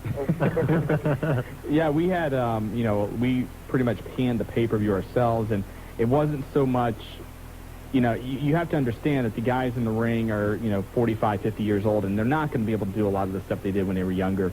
And so you kind of have to watch it on a different level. And I think that, Cam and I are about the same age. You're like late 20s, aren't you, or something like that, and I'm 27. And, so for us to see a lot of these guys that we grew up watching was a thrill going into it, seeing Tully Blanchard and what have you. But then the way it was all put together, and especially just how shoddy the ending was, I think that's what really, disappointed a lot of people. Right. What you have to understand, too, is like Shawn alluded to, back in the 80s, the guys did not do the maneuvers they do today. Right. You didn't see people throwing, until the Great Muta came into the WCW, you didn't see people doing moonsaults on a regular basis. Right. So to go in expecting that you're going to see high-flying, extreme action is a little unfair to those guys to begin with. But as Shawn said, it was the overall production of the show and the shoddy ending and things of that nature that really got to the fans most, I think. And, you know, you look to, you know, back in the 80s, I remember, and I'm sure a lot of other fans do, the angle, I can't remember exactly what year it was, but Terry Funk did a pile driver on Ric Flair onto a table. Right. And at the time, that was played up to be so extreme and so, you know, Ric Flair's career could be over because of a pile driver through the table. Now you have, you know, Tommy Dreamer getting choke slammed 20 feet through a stack of tables and getting right back up. So, you know, wrestling has definitely changed. But, yeah, the heroes of wrestling, I think that's an excellent vote for Turkey of the Year. Yeah, and like you said, I didn't listen to him at all, but about the Gordy, I forget his last name, but I heard that he was a really great announcer. Gordon Soley? Yeah, legend. And I was kind of ashamed for him not be there, but... Yeah, Gordon Soley, I think, had his surgery last week, and, of course, you know, we want to wish him all the best, but, yeah, that's, it was a shame that he couldn't be there to call one last match. But thanks a lot, Chip, okay? Okay, thanks. Thank you. 457-WING is our number, taking your votes for Turkey of the Year. And, Kim, I think this might be another one of the candidates for Turkey of the Year. It's Shawn from Huber Heights. Shawn, are you there? Yeah. Now, are you the same Shawn that is nominated earlier? Yeah, that did stick earlier. I heard him on there. Too Crazy Tim nominated you for Turkey of the Year, man. I heard the asshole. Oh, wait, whoa. Family show. You got to keep it clean, man. Well, let me tell you what's going on, all right? Well, we're not going to get too personal here, okay? All right, so I'm listening to the wrestling guys. You know, I come home, I listen to it, and I don't hear the biggest jack-off in the world, Willie F. Okay, we got to go, Shawn. I'm sorry about that, but like we said earlier, it's a family show. We got to watch the language, okay? A biggest idiot. I'll tone it down. Okay, you have to. If you do one more thing, we're cutting you off, man, okay? All right, then, you know, then we hear this see, it's going well. There's no Willie F, you know. Then I hear Cam Collins, and ask Willie F who I support in UCW. And I do appreciate that, Shawn. That would be Cam Collins, because Willie F, you know, we don't like him over here in Huber Heights. Okay. He comes up with all this crap about, you know, he hates Dayton fans, you know. And then guess what happens? Too Crazy Tim calls the wrestling guys, you know. And the whole day went just down the toilet because this guy knows so little about what he's talking about. How many brain cells does this guy have? You asked for the Turkey of the Year, and how many does he give? Okay, Shawn, we're going off the subject. You're getting a little too personal here. Do you have a nominee for Turkey of the Year? Willie F. Okay, Willie F's your vote. All right, thanks a lot, man. Let's go back to the other line, and we've got Josh on the phone. Josh, welcome to the Wrestling Guys. How you doing? Hey, guys. How are you, man? Josh? Good. Well, my vote for Turkey of the Year is Vince McMahon. Vince McMahon. Now, why is Vince getting your vote? Well, first off, Vince got Venom guy. His two big rivals. Russo and Ferrara, he let them go. Yeah, because they didn't even have on contract. Right, they weren't under contract, and they were able to leave on a moment's notice, really. And that for just being a regular joke. Right. Well, you know, Vince... I would say, well, it's fans chant, but I don't want to get kicked off at AO, so. All right, hey, thanks a lot for your votes tonight. Yeah, thanks. Take care of yourself. 457-WING, and we are taking your nominations for the biggest Turkey of the Year in professional wrestling in honor of the Thanksgiving holiday. And we are going to select one of the callers tonight to receive a copy of Mankind's Have a Nice Day autobiography, the #1 book in America on the New York Times bestsellers list. And I know Mick is very proud of that, so has a lot of reason to do so. Let's go back to the phones in Kettering. It's K-Dog. How you doing, K-Dog? Good. How are you? Good. What's up? I have two Turkey of the Year nominees. Oh, who is it? One would be Sloppy Joe and Cam Collins. Oh, Sloppy Joe and Cam Collins. Yeah. Well, now, Cam, that's 2 votes for you, man. You're in the I'm tied for you are. first. Now, why Sloppy Joe? Sloppy Joe because my mom had to get in the ring and kick his butt. Oh, wait. Is this Cam's daughter? Cam, your own daughter's nominating you for Turkey of the Year. Isn't it bedtime? Don't you have school tomorrow? Hey, thanks a lot for calling. Okay. All right, bye-bye. Your own daughter nailed you. Where's the love? I have no idea. Oh, jeez. You're shot down. Jobbers. Your own daughter turned against you. That's bad. Are you like the McMahon household over there or what? I guess. Wait, she's turning heel. What? You could be the heel. I could be heel. That's true. Let's take one more call before the break. Kevin, welcome to the Wrestling Guys. Hi, how you doing? Doing good. Yourself? Just doing great. Got a lot of big plans for Thanksgiving? Yeah, like always. Get stuff done, go back to work Friday. I hear you. What's up? Got your Turkey of the Years. I'd go along with the WCW and then say Mark and Rena Mero. Oh, always a good vote on this. Oh, yeah. That's a popular. Also, Mike Awesome.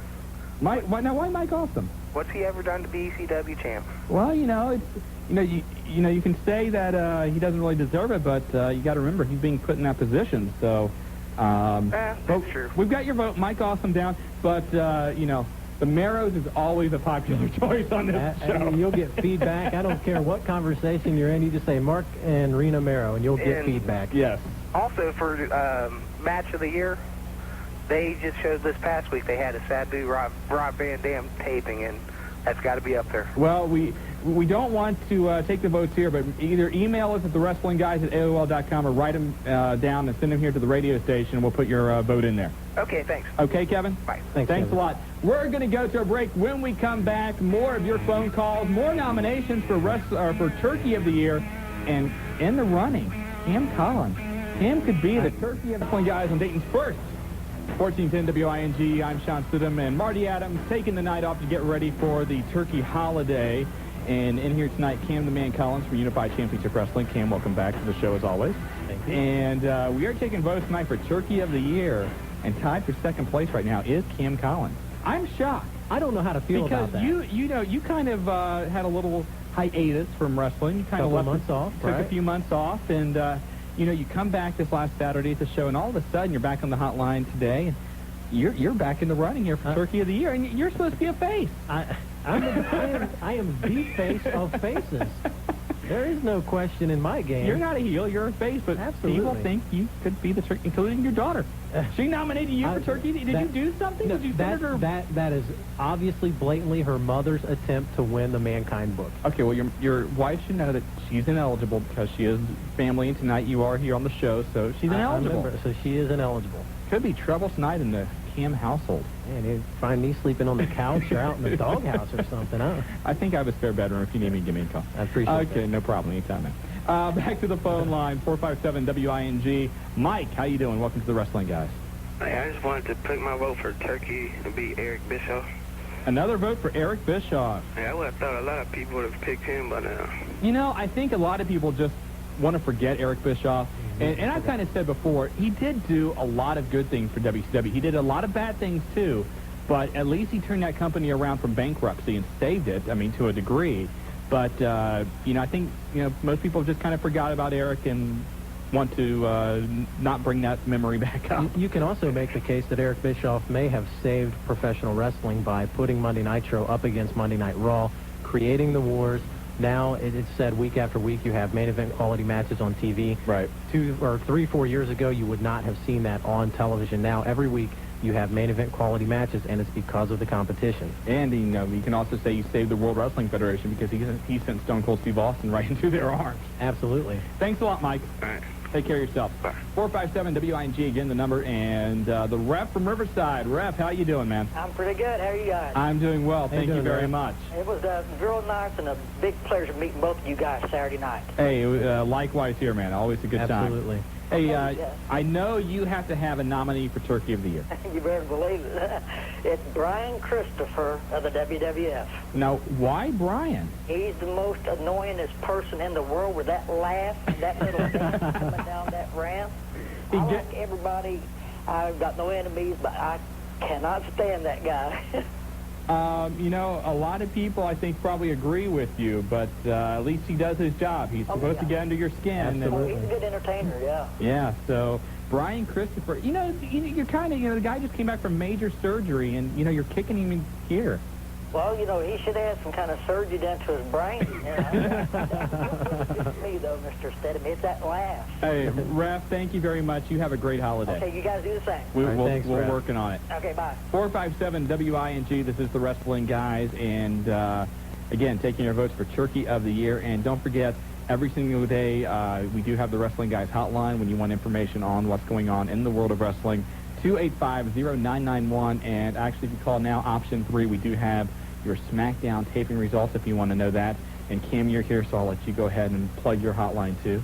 640-1921, the UCW hotline. In fact, right now I'm on there responding to Slick Willie F if you want to give it a call. Okay. And back to the phone line, and we do have now the president of the Wrestling Stars fan club. It is Miss Claudia Webb. Claudia, how are you? All right, how about you? We're doing just fine here. Happy Thanksgiving, too. You and your family. We want to wish you the same. Yep. I got 2 turkeys of the year because more likely I think they should go back to WWF. I like WWF and WCW. That's my favorite one. I got a feeling this is Russo and Ferrara. Yeah. Oh. Now you make see, Lex Luger say a bad word on TV. On TV. Now you see, Claudia, we all talked about this before. We know how big of a China fan you are. I thought you would have nailed my man Chris Jericho for nailing China with the hammer. I was going to, but I know he's your favorite. Well, that's very thoughtful of you. Jeff Jarrett, too. Yeah, but China took care of Jeff Jarrett. Yep. And then I thought of the WWF writers because everybody in WCW don't like him. And I'm getting where I don't like them neither because they're making a lot of the great wrestlers leave. Well, Claudia, thanks for your vote. And do me a favor. Whenever Chris Jericho beats China for the belt, we're still going to be friends, right? Yep. Take care of yourself, okay? Happy Thanksgiving. You too. Okay. Back to the phones, and we've got Mike from Dayton. Mike, welcome to the Wrestling Guys. Hi, how you guys doing? I'm doing good. How are you? Not too bad. I got a vote for our Turkey of the Year. Who is it? Okay. I say we take one big 20-pound butterball. Oh, no. And have Moolah and Mae Young. They could share it. Moolah and Mae Young. You know what one of the scariest sights I think I ever saw was at the last pay-per-view for the World Wrestling Federation. Mae Young actually has tattoos. That was a scary sight. Mae Young has a tattoo. Yes, she does. Of what? Go check out that pay-per-view. You'll see it. And if you ever wanted a reason why not to get a tattoo... Of a life support system? Well, yeah, with her age, I mean, one day it might have been a school bus, but with all the wrinkles now, it looks like a Volkswagen Beetle. Yeah. It's got to be nasty looking. Oh, my God, X-Pac could get some of that turkey, too.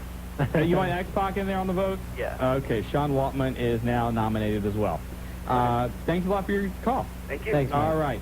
457-WING, Sean Siddleman, Cam Collins came, of course, filling in for Marty Adams tonight as we are taking your votes for the Turkey of the Year. And as I mentioned earlier a couple times tonight, we also have our year-end contest. We've got a few emails in. E stands for excellence, and then he thinks the best wrestler of the year is Triple H. We've got votes for best wrestler of the year for, let's see, who is this? Metal 11115. I don't have your name. GG.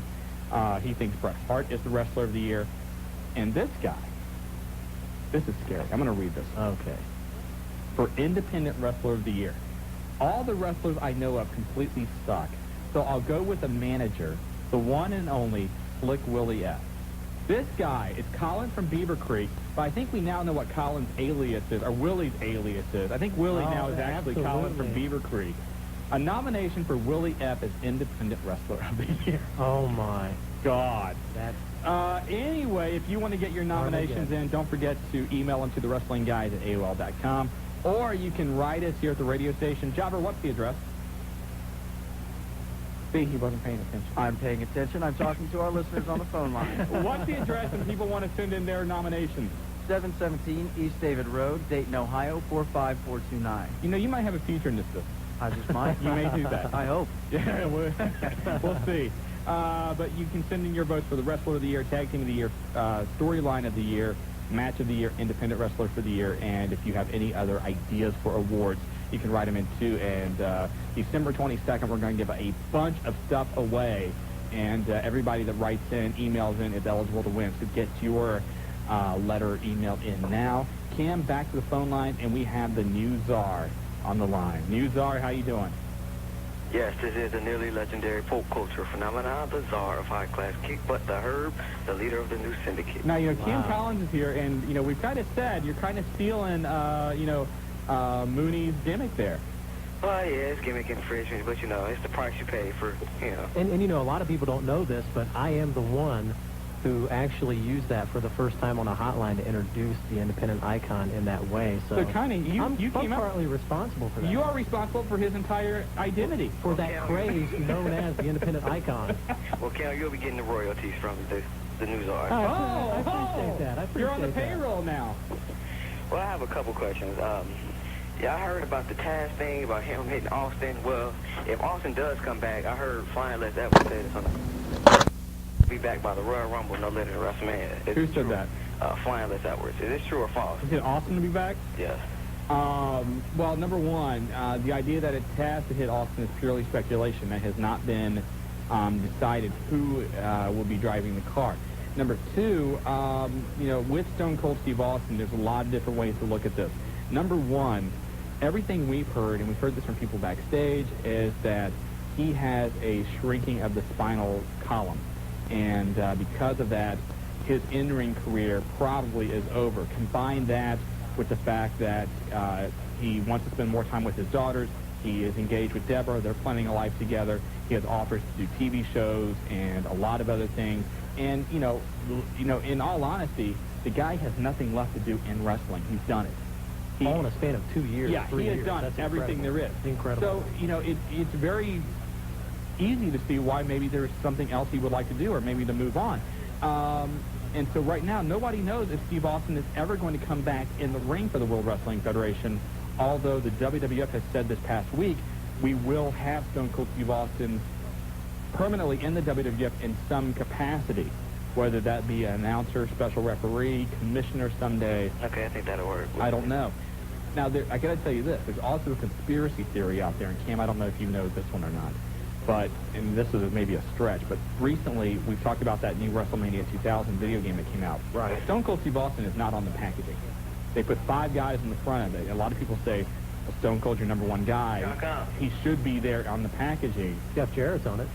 He's not on the cover. But I heard he was somewhere on the cover. Yeah. Or the side of the cover, I thought Jeff Jarrett was I don't know. So I know that Austin's not on the front of the cover, and a lot of people are taking that to mean something which I think is just, bogus. But, if Austin comes back, if ever, I think it's going to be WrestleMania, although an appearance at Royal Rumble is not out of the question. Okay, I have another question. You think a feud between Taz and The Rock would be good? Yeah. Because, I seen Taz's mic skills in ECW. Hold on. I seen Taz's mic skills in ECW, and they're wait, who's interrupting your phone call? My mom. Don't they know Does you're she on the know phone? you're on the wrestling, guys? I don't think so. Does she know how important this is? I don't know. She's a mom. Okay, well. Does she call you the new czar? No. I was just curious. I was just curious. Czar, we got to get going, but real quick, who's your turkey of the year? I have to say X-Pac. X-Pac? Another vote for X-Pac. Okay. Hey, thanks for your call, man. All right, thanks, guys. Thanks. Okay. We take one call real quick. We got E stands for excellence. E, how are you? Hello. How are you, man? Fine, how are you guys? I'm doing well. Great, how are you? All right, on the turkey thing, yeah, I got 2. First is the Big Show cancer angle and Terry Taylor for taking full responsibility for it. We'll give you Terry Taylor on that one. And then Vince McMahon for not stopping the pay-per-view Over the Edge when Owen Hart passed away. Okay, so that's another vote for Vince McMahon. Okay, so we got Terry and Vince, okay? Yeah, that's really all I got. And both of you guys have a good Thanksgiving. Thank you very much. You do the same. You do the same. Thanks. All right. 457-WING is the number. And, yeah, Vince getting a couple votes tonight. First time we've ever heard, shouldn't say ever heard, but about the Over the Edge incident. Hey, wrestling fans don't forget. What was your take on that? Should they have stopped it? Honestly, I say no, but for different reasons. I don't think they should have stopped it for different reasons to everybody else. I don't buy into the whole show must go on.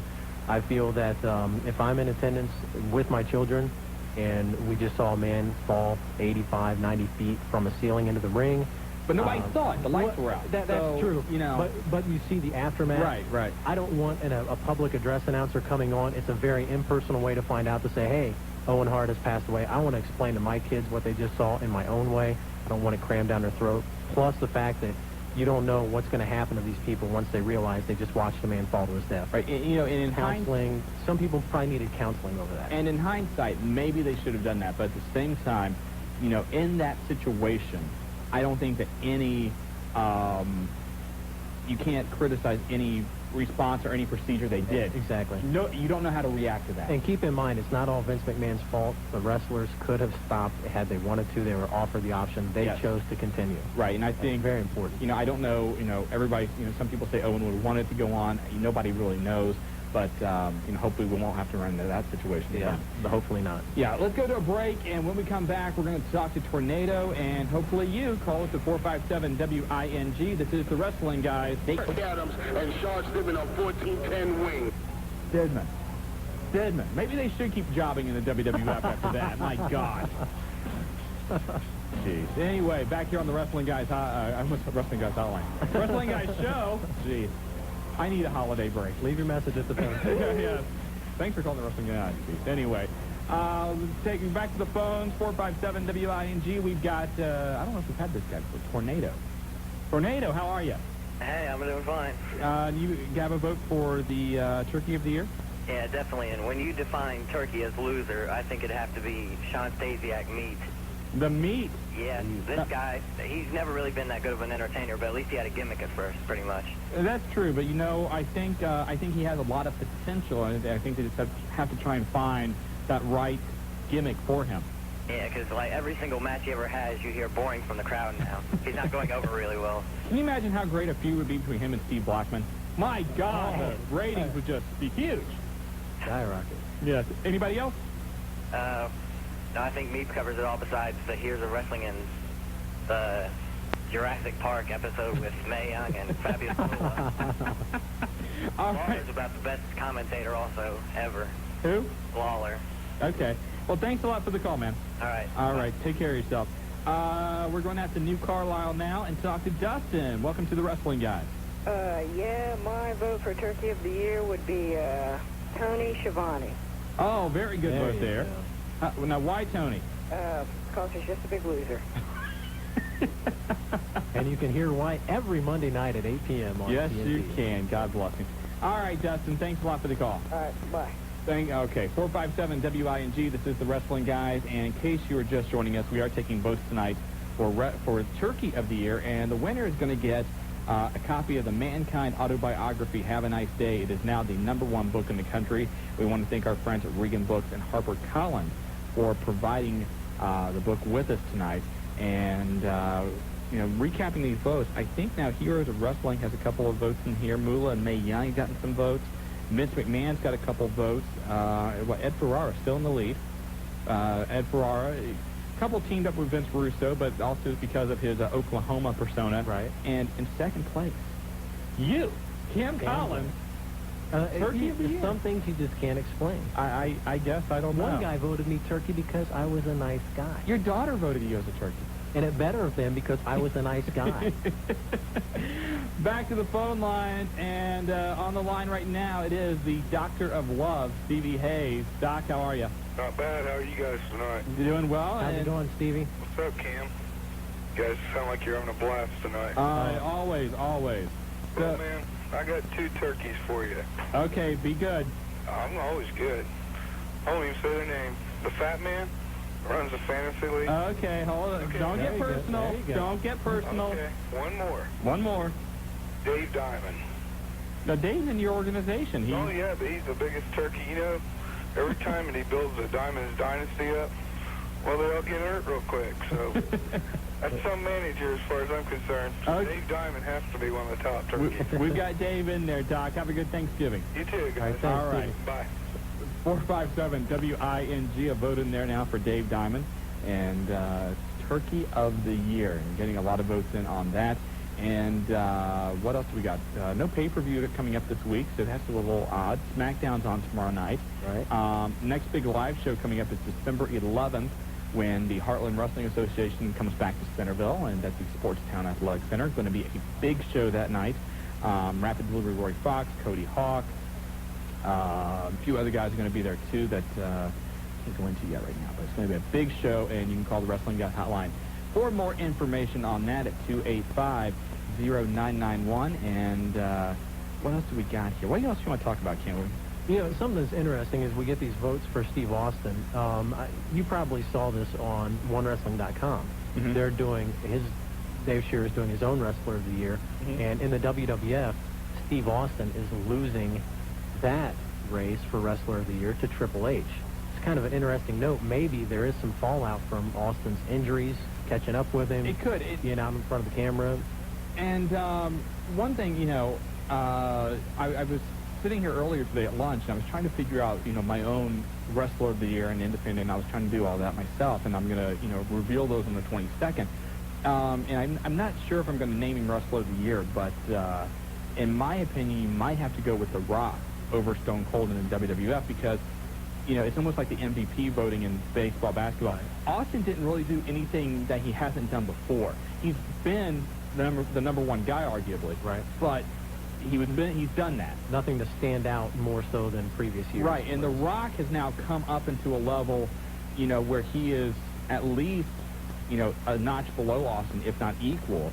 I mean, People Magazine got him as Sexiest, you know, Man of the Year, one of their nominees, and he's just doing a lot, and he's coming to his own, you know, so much to the forefront that I think that in the WWF, I would have to go with The Rock over Austin, but I haven't yet made my final vote. As Regis Philbin says, you know, that is not my final answer. Yeah, that is not your final answer. That is not my final answer. So, but it'll be interesting to see. I know that we have got a couple votes in our emails for Triple H, so it'll be interesting when we end this up on December 22nd, exactly who comes out in the forefront as Wrestler of the Year. Plus, you know, a lot of people are wondering about the Independent Wrestler of the Year. There's going to be a lot of... oh, you mean it's not TKO just yet? Well, TKO thinks it's going to be him, and, you know, if you want to vote for TKO, please go right ahead. But, you know, you got a lot of people in this area. I've seen votes for Logan Kane. We even had a vote for Willie F. Willie F. That's on Mysteries of the Unexplained. That is. You can't explain that. We've got a vote in here for Suicide Solution. I mean, there's a lot of different votes in here, so it'll be interesting. Logan Kane's had a sensational year, as has WB. The WB. How many independent wrestlers are on Politically Incorrect, or the subject of a topic? That's true. Incorrect? That's true. Come on. You know, you go right down the list, and I'm sure we're going to get some votes for guys like Cody Hawk and Rapid Delivery Roy Fox out of HWA. Big Daddy's probably going to get some votes, and by the way, we do want to wish Big Daddy best of luck Saturday night. He broke his ankle in 3 places? I believe 3 places. Yeah, 3 places during that title match. Now, you know, let's play a little bit. You are the commissioner. That's right. What's going to happen with Raj in the title situation? Because it looks like he's not going to be able to defend the belt for a few months. Well, and of course, Willie F. decrees whatever Willie F. wants to decree, but the bottom line is, if Big Daddy Raj Cox does not have a doctor's release and cannot defend the title, then obviously the situation must be looked at, and that's what I'm in the process of doing. I mean, let's face it. I came back Saturday. This is Wednesday. I'm 4 days into my job. So could you vacate the title, and we could have a tournament for the UCW Championship? If I chose to do that, that could happen. And Willie F. can say nothing about it. Wow. He runs the business. I run the show. There you go. Back to the phone line, and we now have the Millennium Man. It's not Chris Jericho. It is Master Ken. Master Ken, welcome to the Wrestling Guys. Hello, and I have a vote for the biggest turkey of the year. Who is it? Actually, I have 3 of them. Okay. Number 1's Goldberg. Now, why Bill? I just don't like him. I just don't like him for some reason. Okay. China. Uh-oh. And the Diamondbacks. Diamondbacks. We'll put Dave Diamond in for that. Okay. I'll give Dave a couple votes. All right. And then that'll make Dave happy. Yeah, I hope he should. Okay. Now, I will say this. Master King called our hotline, and it's rare the caller that we have that is now having his own personal appearances. And you're going to make a personal appearance at the Dayton Mall, right? Of course. Okay. Signing autographs. You're signing autographs. Now, when is this? It's going to be 2 weeks from this Saturday. 2 weeks from Saturday. Your people have to set it up, right? Right. Okay. You know, the way to find me is find the best-looking person there. Wow. This is going to be cool. So a la when we took the Dudleys, people have to find you in the mall, right? Right. Now, you realize, Ken, that most of the callers and most of the listeners here on this show have no idea what the hell you look like. The prettiest man. Oh, okay. So find the prettiest man among the thousands and thousands during the holiday shopping center at the Dayton Mall. Is there at least I will have on my Master Ken shirt. Oh, you got a Master Ken shirt. Okay. Is there at least some sort of glow around you that will set people off? Are we saying the food court? Are we saying, you know, down there by Sears? Or The video arcade? Where are you hanging out at? Probably by the video arcade. Okay, so at Fun and Games, you can find Master Ken in 2 weeks at the Dayton Mall. Yes. Okay. Wow. Well, hopefully that goes well for you. Okay. All right. Take care of your Millennium Mob. I sure will. All right. Thanks for calling. Bye. 457 WING, 15 minutes to go in the fastest 120 minutes in wrestling. And don't forget, tonight we are giving away a copy of Mankind's Have a Nice Day for the person that we deem as the best caller, best votes for Turkey of the Year. And I think we may lay this on Jobber. I don't want to take any heat. I don't think you do. I mean, hell, I think you're disqualified because you have been a nominee for Turkey of the Year, and I think you may have some animosity to the people that nominated you. That's right. Those people, in my opinion, are out. So I think what we're going to do is Jobber hasn't been nominated, and so we'll give everything to Jobber. We'll throw him in a hat, and he will draw out a winner, and they will get the Mankind book. Does that sound okay to you? That's fair. That's fair, because these are all excellent votes. Everybody has had good reasons for their votes, and some of them have been quite humorous. So Terry Taylor, he's a good guy, but yeah, he is taking credit for writing the cancer angle, which I think is probably the most tasteless angle of the year. And I do think that angle between Boss Man and Big Show was bad once they got to the point that they did the 10 bell salute. So right, absolutely. There we go. There. 457 WING. We are going to take a break. When we come back, the final 15 minutes of the Wrestling Guys and more of your votes for the biggest turkey of the year. Cam Collins in the running for the award. Will he do it? Marty Adams not in tonight. He's getting ready for Thanksgiving. I wonder how big a bird's at the Adams household. I'll tell you what, if you got Mark and Bobo and Big Daddy and all if they're showing up, there is no bird big enough. You need like thank you. Jobber, apologize. Sorry about that. That's okay. I've been drinking a lot of Coke, so that's okay. That's fine. Carbonation gets to me. Jobber, now do you have a lot of plans for Thanksgiving? Just the old normal plans, eating turkey, all that good stuff, getting together with family. Okay, Jobber, I'm going to put you on the spot right now. What can the fine listeners of 1410 WING expect to hear on the radio tomorrow? What's special? Is there They can expect to hear some games, but I don't have the list in front of me, so I'll have to get back to you on that. Walk over. I see the list on the door. Grab the door. Grab the list. I'll give you a second here. Jobber, you see, we're trying to groom Jobber into being, a good radio announcer, and I think he's on his way. He's on the way. We're trying to give him not lessons, but experience here. Trial practice here. Jobber, what's the game tomorrow here on 1410? Tomorrow on Dayton's First, we've got the Chicago Bears with the Detroit Lions, and pregame for that begins at 12:15 p.m. Also, Miami Dolphins at Dallas Cowboys, and that's going to begin at 3:45. And all of that right here on News Sports Radio, 1410 Wing AM. Wait, is it News Sports Radio or Dayton's First? It is now News Sports Radio. Is it? I didn't get that. So am I wrong in saying it's Dayton's First? No, because we still are Dayton's First radio station, but our new catchphrase is, Dayton's First will never change. And the listeners are pouring now down at News Sports Radio? Yes. Okay, I need that. You see, that's the things as a producer you need to do. You need to provide us with that information. Right. You got that, right? Right. Okay. Right. Okay, Jobber, we need you here in a few minutes because we need you to pick a winner tonight, okay? So get ready to do that. Okay, I'm warming up my hands right now. Get my I don't want to know that. Up. Okay. When we say pick a winner, not your nose. Yes, thank you. 457 WING. We'll take your votes for a few more minutes. A couple quick news tidbits here for you. In case you missed it, Ryan Shamrock was on Nitro Monday night. I saw that. Did you see her? Nice to see Ryan back, right by the Maestro, and she's now known as Symphony. That is her new name, Symphony. What kind of name is Symphony? I don't know. Are they going to spell it C-I-S-I-N? I mean, not C, but S-I-N. I thought maybe that's how they would spell it. They could do it, Symphony with symbols. I don't know. Exactly. You run with that one. Exactly. What else do we want to talk about here? WWF made an interesting move, naming some people to their board of directors, including former Connecticut Governor Lowell P. Wecker Jr., who was expected to, or encouraged to run for the Reform Party presidential nomination, but declined to do so, and joining the World Wrestling Federation Board of Directors. That's rumored to be, or not rumored to be, but a lot of positive feedback on that. A good move expected in the stock market world, at least, for them to do that. So let's go back to the phone line and talk to Norman from Riverside. Norman, welcome to the Wrestling Guys. Hi. What's up? Hey, turn your radio down, okay? Okay, hang on. Okay. That's the rule. When you call, you got to have your radio turned down. All right. Whatever happened to John Tolos? With who? John Tolos. John Tolos. Geez, I have no idea. I remember, of course, Tolos had the big feuds with Freddie Blassie and the dog collar matches. I don't know, where John Tolos is. Cam, do you? I have no idea. It's a blast from the way past. Yeah. I apologize. I have no idea. You have stumped the panel. I think you have, yes. I'm sure Ref or somebody out there will have an idea where John Tolos is, and please fill us in. And if you call the Wrestling Guys hotline, if we find out, we will pass it along to you there, okay? All right, thank you. Now, wait, you don't have a nomination for Turkey of the Year? Yes, Stone Cold. 3 votes now for Austin.